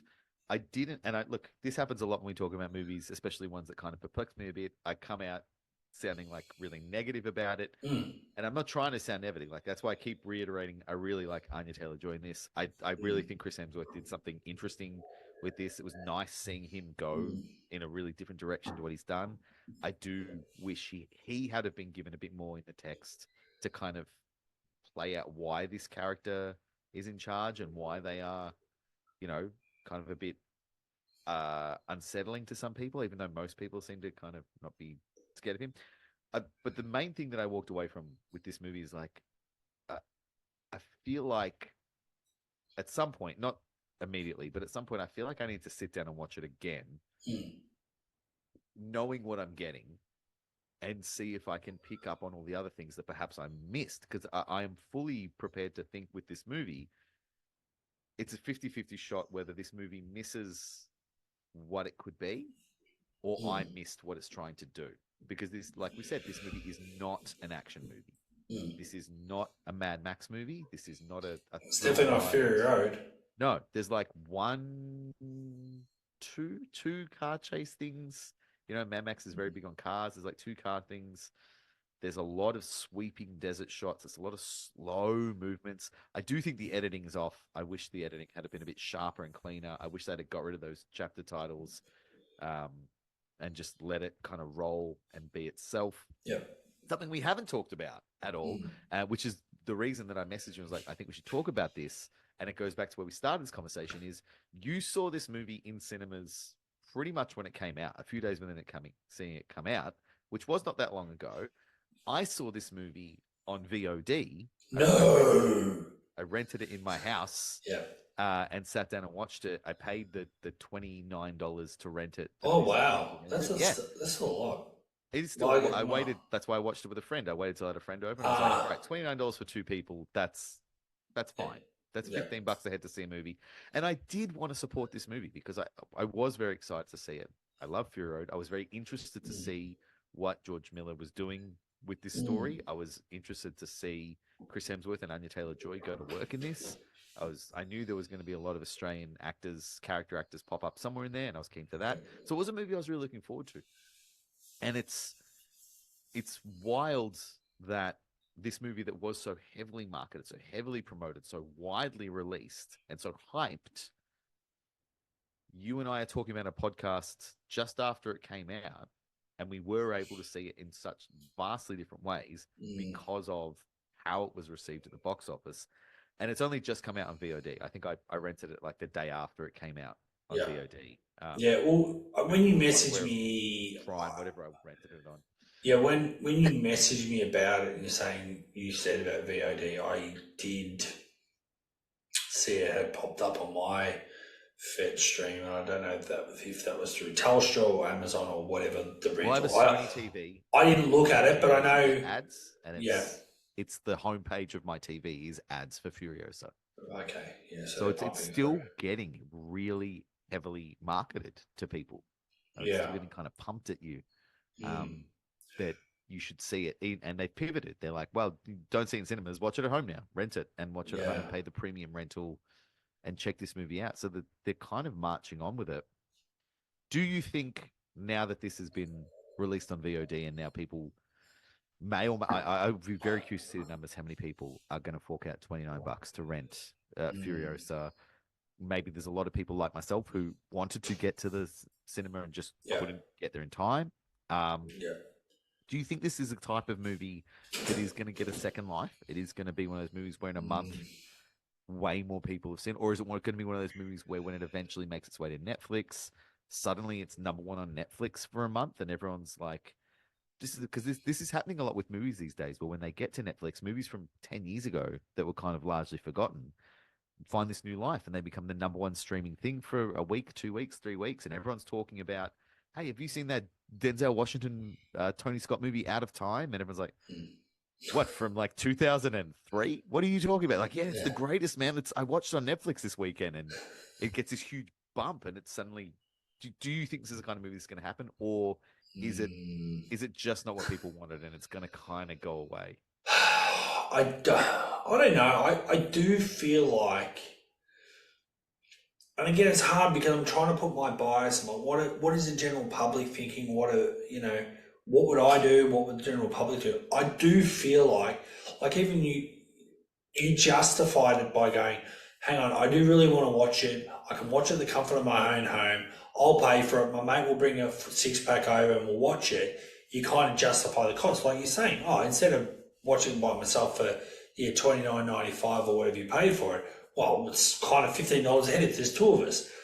That makes sense. I still don't know if that's the way people are going with their viewing habits when it comes to movies on demand. Are people paying that price? I don't know. Everyone I've told that I paid the $29 to rent it said your reaction gone, whoa, really? Like no one is like, oh, cool, I'll check it out. Everyone's like, That's absurd. Yeah, see, I still don't think people pay that price. I get where you're coming from. I'm a movie fan, so if there was something I couldn't see straight away at the cinemas, or for whatever reason bypass the cinemas, say it was Scream 7, say it was almost like a straight to video, or maybe I know what you did last summer, reunion, where it's the fourth movie and everyone comes back and all that sort of stuff, and it's more of a Amazon Prime thing. I would be able to justify the $29.95 if there was a few of us watching it. I don't know if I would pay that myself. I couldn't have done it alone. I couldn't have sat there alone. Yes, and walked over so $50 to watch a movie. That concerns me, and I know why they keep that price, because, like you're saying, it's still technically at cinemas. They're trying to get the people that maybe have issues with going out in the public these days, or don't really want to go to cinemas, and people like the comfort of their own home and having their own food and be able to pause in, go to the toilet. All that sort of stuff. I get it now. I think they're trying to fall in line with what people's viewing habits are now becoming with streaming and stuff. In my head, if I bought a kids movie for $29 and there's four of us, I can justify, well, that's cheap. Not at the movies kind of thing. It would cost me $80 to go to the cinemas. At least. So I would find a way to justify it, but then there's a part of the old school me go, hang on, I used to go to Video Easy and watch that movie. Yeah, it might not have been straight away. I got it 6 months after the cinema, but as a movie I want to see, I go and get it as a weekly hire for $6. Oh, sorry, not a weekly hire, an overnight hire for $6, and we all sit around and watch it the same way. You know what I mean? Like, yes. I mean, the tech's a lot better than it was back then. We had the old pan and scan, and you got the VHS, but $6, and I know there's inflation over the years, but it's still $30 seems like a lot of money still. Well, what about this? It's $29 to rent it. It's $34.99 to buy it. And see, there's a catch. It's like, so if I had have bought it for $34.99, would you have balked at that, or would you have been like, man, you just bought a movie for $35? Would I personally balk at it, or yeah, you personally? I'm still a bit funny about digital, even though you buy it. Like, how long do you really have it for on the format? Well, we just had this happen with the Sony library, where people on PlayStation who had bought a lot of videos were told that they were changing the way they're doing things, and all of the movies in their library that they bought were going away. Bad luck, no refunds, no store credit. You just don't have those movies you owned anymore, because in the fine print, it does say you don't actually own them. You own access to them for as long as they are available on your whatever service. Yeah, which is still a bit, I think, deceptive. But anyway, I've always known that.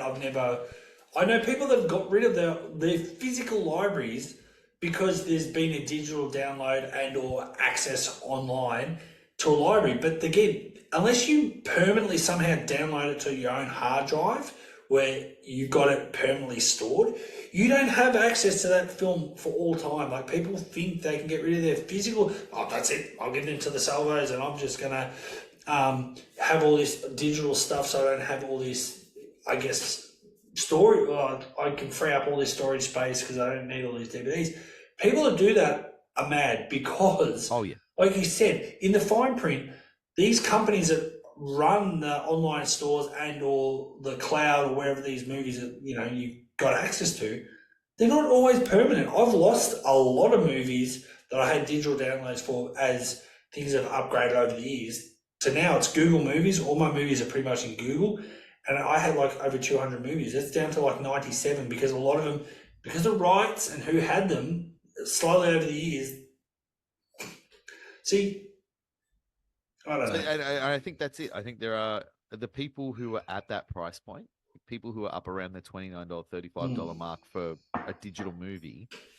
I think a lot of them are also the people who fall into that bracket, like, I'll buy physical media. Like, I'll wait for and that's 100%. I think that's the way to go.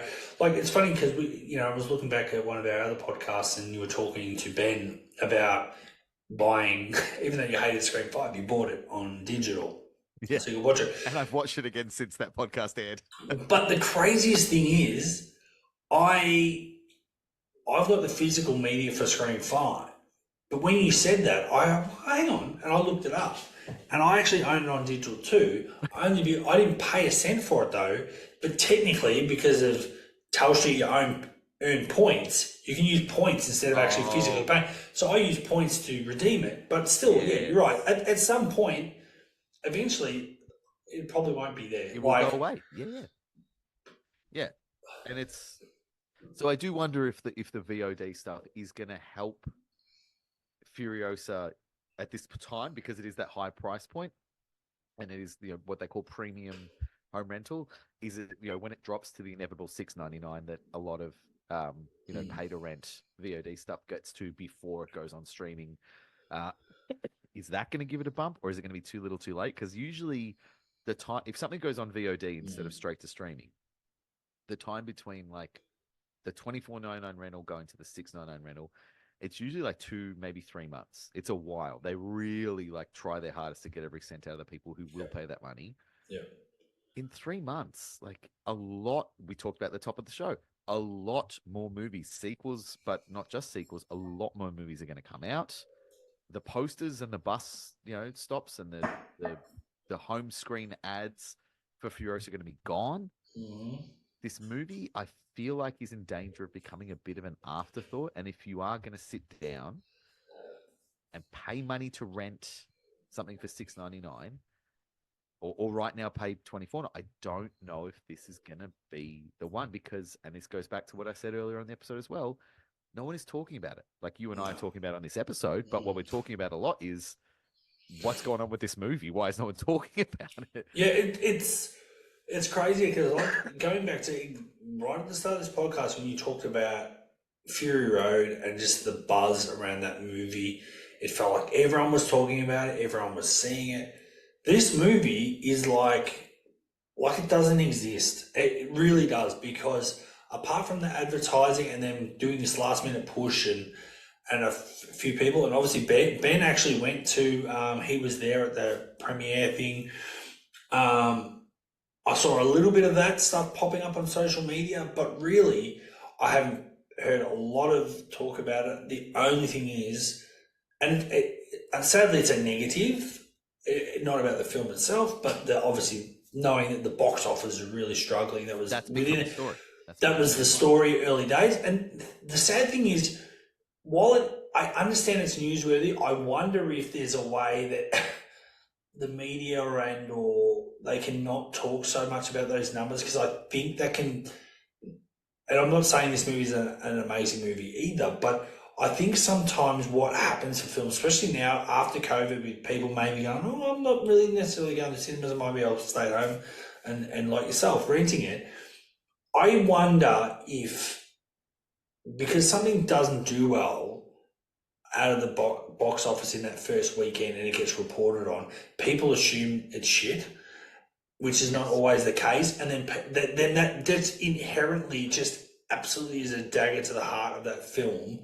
Of maybe the people that are sitting on the fence thinking, do I go? Oh, I'm interested. Yeah, I like Fury Road. I might go see it. Then they hear that, and the assumption is because it hasn't made money that it's garbage, which is not always the truth. And again, it's all subjective, of course, but I do wonder.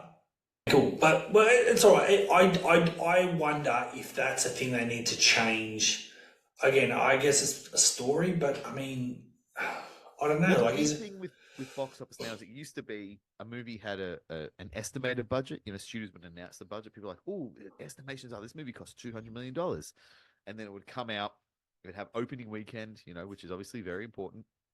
You have your opening weekend, and then you get the box office reportings like, oh, this movie made $20 million in opening weekend, and people go, oh, that's pretty good. And then the next weekend, they're like, oh, it had a 10% rise or a 5% drop from opening weekend and its second weekend, but that's still good. Now what they've switched to is you get a almost certain idea of how much a movie the budget was before it comes out. Like the estimated budget for Furiosa, I think, is $168 million. That's almost certainly what the budget of Furiosa was at this point. Maybe that's not fully taken into account all the advertising. Maybe it's a bit higher than that when you add on the advertising, but we're pretty close to the number there, I think. But what they do then is you get box office predictions. So we're no longer waiting for the box office and then seeing how it went. we're getting told as an audience what the box office predictions are, and then whether or not it falls short of expectations. So a movie can come out, make $20 million in its opening weekend. Not the movies do that, but let's say it makes $20 million on a $200 million budget, makes 10% of its budget opening weekend. Everyone's like, oh my God, that's incredible. But if the box office predictions are that it's going to make $40 million, then the reporting becomes falling well short of the predictions for opening weekend or the expectations of opening weekend. The movie is on track to potentially be a box office disappointment. And it's all hypotheticals. We've become the stock market when we talk about movies. And none of the reporting is actually, this movie fucking slaps, this is amazing, or this is a weird choice, or this isn't for everyone, or this movie flat out sucks. The language is all around, oh, the box office was below expectations. Not what the box office is. Like the box office returns for Furiosa that I can find at the moment in the States, it made just over $26 million in the US and Canada, which on 168 million, not great. No, definitely not great. In Australia, it made 8.2 million, which doesn't sound great. However, it made $8.2 million, making it the highest grossing local film since Baz Luhrmann's Elvis, which I would not call a local film. It just had an Australian director. Yeah. So simultaneously, Furiosa is being marketed as, it really didn't do that well, but it's the highest grossing Australian film like since Elvis, which isn't really an Australian film. So the reporting that we're getting is quite geared towards, this didn't make as much money as they thought it would. It's all predictive box office now. And I think that badly hurt Furiosa.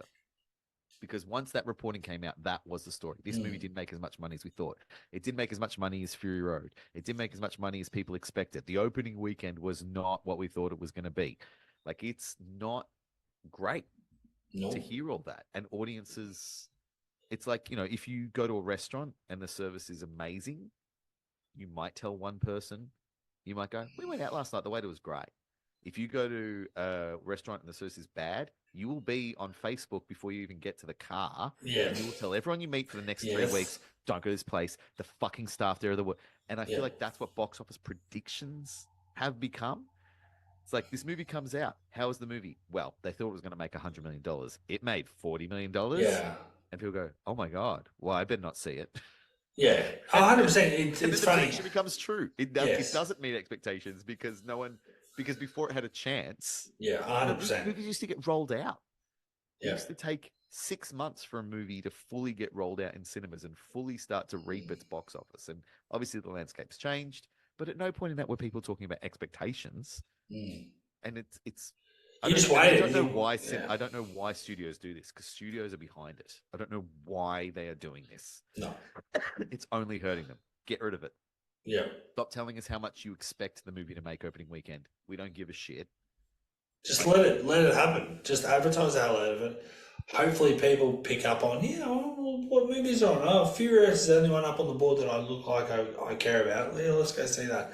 Let people decide. Like, people, I know there's reviews and people can look up stuff like that, but I don't look at that too much. But I would have seen it the first day with who that came out, so there wasn't a lot out anyway. Yeah. And I think from memory, the critic scores and the if you go to Rotten Tomatoes, it was at least first few days, it was very highly ranked. It definitely had really good scores. Say negative things about this film. Yeah. Like, not to me anyway. Yeah.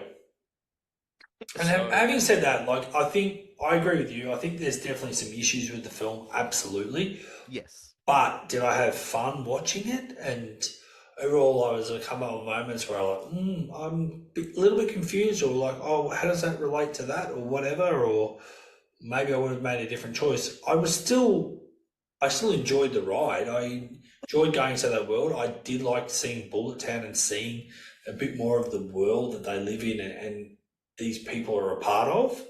Yeah. Absolutely. I just think, unfortunately, it was a bit disjointed in, like I said, whether it was the editing or just the timeline and maybe how they showed Furiosa's, I guess, life was a little bit sort of all over the shop or not consistent for us to get to the point of how we know her in Fury Road. But I mean, I still, for that 2 hours or whatever the runtime was, I enjoyed my time there. Yeah, absolutely, on reflection, there's some things I would have fixed, but it's definitely not. Personally, it's not. Again, it's not definitely not Fury Road. No, It's still a but nice. but also like it's as we said before, it's not trying to be. No, It is not trying to be even the same genre of film as Fury Yeah. Road, and that's a great thing. What Yeah. what do you think? We talked about this briefly. What do you think, if you had to guess, the Rotten Tomatoes score of this movie is? And I know this isn't the be all and end all. This is just like a a touchstone. the critic score. Both. What do you think? What do you think the tomato meter score is? And Well, the last time I checked, I thought it was certified fresh. It was about 90%, but I don't know. Is that dropped or? for the tomato score, yeah, it's Yeah. 90% on Rotten Tomatoes. What do you Yeah. think the audience score? That's the critic score. What do you think the audience score is? Again, I remember seeing early days it was 90 something as well. And then I think I saw it probably a couple of days ago, or maybe even when you said maybe let's talk about this, it maybe was in the 80s, 84-ish, 83. It is in the 80s. It's 89. So it's Oh, basically there you go. the Yeah. same. So Okay. Yeah. people like not just critics but audience. People like this movie, and we know Rotten Tomatoes is a wasteland now where people will go to review bomb and shit Yeah. on things and attack things. People like The acolyte. Yeah, people like this movie. The people that see it like it. They're just there's just no buzz about it. It's so confusing to me what's happening with this film because, like I said, I didn't hate it at all. I watched it. I was confused by it. There are parts of it certainly that I've talked about that bothered me. But really, that's my qualms with this movie and nitpicking. I do feel this story would be better served by a TV show. Does that mean it's a bad movie? No, it doesn't mean it's a bad movie. I just don't get the narrative around it. It's one of the few movies where I've really struggled to separate the movie from what people are talking about because it's just silence. No one's talking about it. Going back to what you're saying on the TV, the more I think about it, I couldn't agree more. I think this is a movie that it's not a bad movie. I think, like you said, it's got so many great ideas, and they're trying to show this big timeline that I think the movie runtime doesn't do it justice. So we do miss stuff, and it is confusing because he's had to condense it, and he probably has condensed a 7-hour movie into 2 and a bit hours or whatever it goes for. Yeah. Where probably it was too ambitious. Maybe he thought it was going to be nice and contained, but once you start adding the characters, and like you said, adding the layers, but adding characters that are Fury Road, we don't know too much about, and then you kind of have to really explain, but you don't explain. I think that's what makes this problematic for this film overall. So it probably, to do it justice and make it a really good story, probably needed a series, a TV series. But yeah, in its current form, I don't know if it needed to exist in its current form. It kind of it's what is it's neither my ass nor my elbow, as my mother would say. It's not really the full out epic story of this character because they don't have the budget and the time. Like I said, a lot of green screen, a lot of cutaways over the action instead of showing it, a lot of like weird landscape shots that don't do anything. But it's also not a 95-minute thrill ride. It's not this, you've never seen action like this on screen kind of epic that Fury Road was. It really is in the middle. yeah. And it could have been a lot more in one direction if they had gone that way. I do feel, unfortunately, it's probably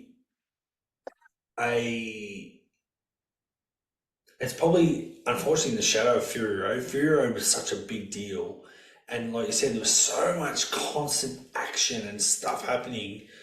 And I'm not, like you said, this is not that film, but it still lives in that world that probably the expectations were that it would be on the same level, and it's like, yes, you're right, it's more talky, it's more exposition.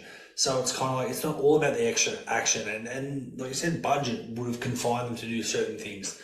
Um, and that's the thing, mate. Maybe Fury Road just was a very big word of mouth film too at the time. That And different mates. landscape, totally different landscape of cinema. Mm, You can't market movies like that anymore. It doesn't. It's so like Barbenheimer was such a rare thing, and yes. studios are scrambling to try and do that again. I just saw today that they've moved. Well, what movie have they moved? They've moved a big feature back to compete against another feature to try and do the same thing again, and it's just gone out of my head, which is driving me crazy. But it has become a marketing strategy to try and do what Barbenheimer did, and you can't. It was organic. It just happened, and people wanted to see both those movies, and a narrative came from the audience, not from studio. And the studio then figured out, oh, we should run with this. But I feel like now that's the thing that people want to do. And Fury Road was its own thing. Fury Road was a success because the movie was great and people liked it. And when they saw it, they told their friends to see it. Word of mouth is always going to be the best advertising. Furiosa, people went to see it and they loved it, but there's no word of mouth. It didn't permeate into that. So what the hell? Like, this feels like an X-Files episode. This really, like, we get to the end and I go, I don't know. I don't know what the fuck happened here. Yeah, like, No, what the fuck happened with this movie? I think what happened. One of the things that happened is, unfortunately, it's a product almost of its time in that it's just 9 years too late. I think when I say 9 years, probably not really 9 years, but it's probably 6 years too late. I think it probably needed to come a bit more on the heels of Fury Road and also pre-COVID. I think we're starting to see that there's a couple of movies out of the box, like Top Gun Maverick and a few others that have really drawn box office. But all these companies are seeing box office and cinema ticket sales and people going to the cinemas is not the same as it was pre-COVID. So also, don't forget we're post-writer strike. Like, the first 6 months of this year have been a fucking wasteland for movies. Nothing has come out, which only adds to the mystery of this. This is a huge, big, epic film that has been talked about for years. The marketing was enormous. There's literally nothing else to see. But the thing is, I tried, like, a week ago, I had no kids, a free day, and I was like, I'm going to go to the movies tonight. This movie wasn't on. In fact, no movies were on that I had ever heard of before. And this isn't a little indie cinema. I tried to go to a village cinema on a Thursday night and see Furiosa like 2 weeks after it came out, 3 weeks after it came out. Not one session, like, they hadn't even dropped it to, like, oh, we'll give you the 4 o'clock session once a day. Nothing. It wasn't on. Wow. It's gone. But it hasn't been replaced by anything. They didn't take it off and then put on the next big. It's not like with Barbenheimer where Fallout was not Fallout, where Mission Impossible: Dead Reckoning was trying to, like, squeeze in, and then its box office got crunched because this other two big movies were there. If you wanted to go to the movies, there was nothing else on. You could have gone and seen Furiosa just because it was there, and people didn't. Yeah. So I don't know, man. We're in for a wild ride. The next 6 months of cinema is going to be crazy because the kind of the wasteland of writer strike is over. Yeah. We're starting to see the movies come out. The back half of this year is stacked, not with just sequels, with everything else. We are going to see a hell of a lot of films. I am very interested to see if anything other than, Dune 2 and maybe Inside Out 2, which is just kind of safe. Yeah, that's crazy. That was the biggest movie of this year so far. Yeah, it's come out of nowhere, and not far down the list is Minions 4. Kids animated sequels saving the day again. But the reliable genre of horror, like Watchers, M. Night Shyamalan's daughter made a horror movie. It came and went. No one really saw it or talked about it. Nothing else to see. People just didn't go and see it. There definitely does feel like when you look up, and for the people that are outside Australia, our big franchises here that show movies is Hoyts and Village. Are the big cinemas that generally show films. yeah, it does feel like when you tap in, unless you've seen Bad Boys 4 or, again, another sequel we haven't even talked about or mentioned today, but, Bad Boys 4 is out there. Obviously, a Quiet Place Day One is out, but there's a couple of the kids' movies, but it does feel like the last month or so since Furiosa, in that ballpark, there hasn't really been a lot out to really compete. So for We people had not in to May go, for the first yeah, time ever, like in mid-May, I think the 16th it was, and that's normally like a weekend where studios start to drop like big movies for the year. mm, Zero studio movies came out that weekend. There was nothing to release. Today's a great example. Today I was driving along. I drove past a bus. The side of the bus was one of those big long stickers for Furiosa. yeah, I pulled around the corner after the bus, and there's a giant digital billboard in front of me from Disney Plus saying the two hottest shows right now, The Acolyte and The Bear. Watch them today. yeah, And what that tells me is like, if you're driving along and you're getting this stuff advertised to you, more than ever now, you have the option. Do you want to drag yourself to the cinemas and see Furiosa, or do you want to go home and pay $30 to watch Furiosa? Or are you going to bring up Disney Plus that you already have paid for? So in your brain, you kind of feel like all these shows are for free. And you're going to watch The Bear and The Acolyte, which everyone is talking about. Or better or worse, all of my media feeds, all of my pop culture feeds, The Acolyte and The Bear. yes, me I'm too. getting Yeah, pushed these shows through every media outlet that I follow or choose to read voluntarily. That's what they're talking about. yeah. Those are the things now. Couldn't agree more. There's a famous girl at the moment too on social media, but apart from that, yes, the Bear and the Acolyte are also on my feed a fair bit.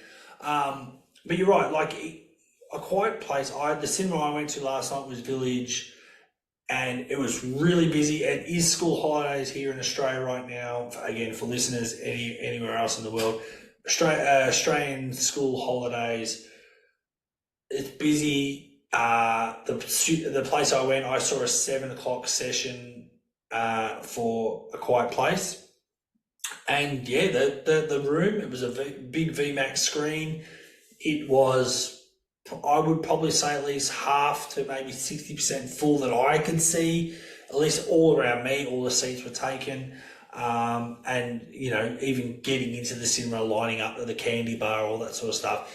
There was a hive of activity, a lot more people than I'd seen in a cinema for a while, which is a good thing for, again, for film and for just Australians going out and about, especially in Melbourne, which was the most locked down city in the world. Yeah, I mean, look, I guess the proof is in the pudding. If people aren't going to see movies, they ain't going to see movies, and they're not going to see. Well, A Quiet Place, yeah. Current reported box office is $53 million, so it's already smashed the shit out of Furiosa. But that's like, it's only just opened as well, and it's on 53 million. It's being Quiet Place is now the most reliable and highest grossing active horror franchise. After 1 and 2, and now this one, it makes bank. So, okay, are we coming back? We're in July now. Are we coming back? I said the second 6 months. We're in the second 6 months. Is this it? Is this the beginning of maybe big cinema and people going to the cinema? I don't know. I would love. I'd love to listen back to this episode myself and then comment on it at the end of this year when we do like an end of year yeah, I think we should do a bit of a wrap up. Yeah, absolutely. And see if my prediction is right that the second half of this year is going to bring it back. But I think it's only going to serve to confuse me more. Why, when we had nothing to watch and a giant known entity of Furiosa coming out, why did it disappear? Yeah. Is anyone going to be talking about Furiosa at the end of this year? Well, I'm just going to say in closing, I think we probably sounded negative for a majority of this podcast because the movie is in a lot of ways confusing. And you know what? I hadn't even considered the writer's strike. Maybe that has something to do with the writing and maybe issues. I don't know. But the reality for me is they spent a lot of money on a movie that hasn't made money. It's not a bad film. It's enjoyable to watch. I guess if you start peeling back the layers of the onion, and like you're saying, if you start really thinking about the plot, you get a bit confused, or again, timeline, you're trying to work it all out. It's not the most I'm gonna say it's not like it's Inception or Interstellar or a Christopher Nolan film that you have to watch 3 or 4 times to understand. But it's probably something that benefits from a rewatch. Absolutely. So I'm with you on that. I definitely want to rewatch it soon. But I didn't hate the film. I did really enjoy it. I loved Anya Taylor-Joy, and I love the whole cast. I love everyone in this yeah, movie. well, yeah, I did. Right. You know what? Being an Aussie, I kind of loved it. It did feel a bit more Australian because Fury Road famously was set to shoot in Australia, but because of weather conditions and stuff and floods and everything happening, they moved to South Africa and it was cheaper or whatever. So famously, that was shot pretty much not in Australia. This film, I'm not too sure did they go anywhere else, but most of it was shot in Australia, in studios, and like you said, there was a lot of green screen and stuff like that. But it did feel like there was a lot more of an Australian cast, and you can hear the accents and all that sort of stuff. So there's the Australian in me kind of loved it a bit, but Oh yeah, that's great. And like I said, seeing all those Australian actors that I know on those faces pop up, the whole movie was like, oh, it yeah, makes me happy seeing those guys. Like, yeah. And so I wish this film well, and I am actually sad that people didn't go to see it. And like I said, like the fact that it was borderline, you couldn't even see it within 3 weeks. yeah. That's really, really sad. And the fact that it's video on demand, I guess it's got to try and make its money back somehow and sort of And I recoup hope it some does. of that. I hope it makes money. I hope it Me too. gets like a bit of a home box office bump. I hope like it's so strange. This isn't an indie film. This is a big Yeah. film with great feedback, great reviews, great audience scores and critic scores. Yeah. I feel like it's an outlier. I feel like it's a real outlier. Yeah. I don't But it's think sad because I could have done. I think these kind of things, this is when you spend a lot of money and it doesn't even break even. Well, even when a movie just breaks even, they normally don't get it greenlit for another sequel. So, I mean, Mad Max could be dead in the water. The only thing I can actually see Mad Max coming back for is if Mel Gibson comes back.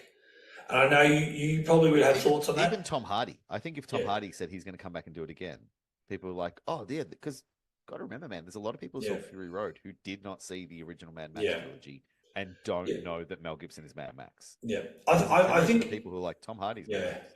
If you had a movie set after Fury Road with Tom Hardy and Charlize, then I reckon people would come and see that. But I think apart from that, I think these franchise at this stage, unless there's a massive somehow spike in sales, I think it's pretty much dead Look, in we the had water. 30 years between Beyond Thunderdome and Fury Road. Yeah. We had 9, and Fury Road was a big success. We had 9 years. This isn't. Look, I will never count George Miller out. That man is No. a friggin' powerhouse, and if he wants to make another one, he's going to find a way to get it done. I have no doubt about it. I don't know. Do we need another one? Do we want another one? Do we want another Mad Max movie? I would enjoy another Tom Hardy version. I mean, Apart from, I do like the apocalyptic Australia. I'm not going to lie, but I feel like you need to expand that universe a little bit more. Like it can't just be Bullet Town and Gas Town and that anymore. I feel like they need to venture to the coast. I think it would be cool to venture to the coast, whether it's Sydney or it's Melbourne or get to Brisbane or something where, but also like you see, similar to what you were talking about earlier with other films, like even like you're saying Fallout, which is a really good TV show on Amazon Prime, like see some of the desolation, but like still see the recognisable buildings or a bit of Sydney. That used to be Sydney Harbour Bridge, or that was the Opera House, but or maybe see it repurposed for, people like scavengers living in the Opera House kind of thing. Or something. I don't know, just give us something else. The Opera House, that would be great. Yeah, give us something else. Yeah. All right, well, we'll see. We'll have to wait and see if the people power wins, because you can't argue with people telling you they love a movie. That's about as real as it gets with this stuff. So let's see if it turns into any cash. Yeah. You know what it feels like when you said, "Do we need it?" Do you know what this movie actually makes me feel like, and it's very similar to because it bombed as well? Is Solo. It is so similar to. Yeah, shit. A good idea, and I actually think Solo is actually a really good film. Is it perfect? No. Is it? No, I enjoy it. No, I actually think it's a good film, but did we actually need a Solo film? Not too sure. And No, again, and I same spent the thing. whole movie going, I just wish Harrison Ford was in this. I don't care if he's too old. I just wish he was here. Absolutely, and I think deep fake has proved that if they really wanted to Disney, they could have had Harrison Ford and de-age him anyway. Yeah. But again, it goes to show when you don't have the real actor that everyone loves, and then this is not Anya's fault either, but you have Charlie's not coming back, and you recast her. And same thing, Harrison Ford's a bit too old, you got to recast him. Yeah, there's not a law, but then there was that difference. There was that burnout, and people were pissed off with The Last Jedi. People were, we're going to not go and see Solo, which is actually what happened as well. So that was what I was thinking. I'm like, when you start doing spin-off movies, it's like they're a risk. Because I think the problem is Mad Max doesn't have oversaturation. There's no issue there. Star Wars different, but again, unless people have a massive drive to see a particular character and a particular story, then that's the risk you take. And I think you're right about the 9 years. Like Furiosa was the character people walked away from Mad Max talking about. Yeah, I was, but I love Charlize. That's exactly. Yeah. But the character was so good, and she was so good as the character. It became almost like a defining role for her. It's one of, easily when they talk about the top 10 all-time Charlize Theron movies, that's gonna be in the top 5, I reckon. But yeah, 9 years later, are people still raving about this character we saw once in that one movie that was the fourth movie from those movies that we kind of forgot about because they were from 30 years ago? I think you're right. I think we really, I don't know. Yeah, I have not stopped thinking about it. I was like, how is this movie? It's so popular with the people who love it. It is niche, and not everyone's going to see it, but the people who love it. Did they over budget? Did they over market? Should they have not? I don't know, man. It's an interesting one. I hope that people who make movies and promote them study the shit out of this so it doesn't happen again. Because fuck. Yep, 100% agree. I guess on that note, not all sequels suck. Adios, amigos. Hey, sequel suck fans. By definition alone, they're inferior films. I almost remake a quick warning. Sequels suck. This episode is spoilers for the screen that is on spoilers for the 4 that screen over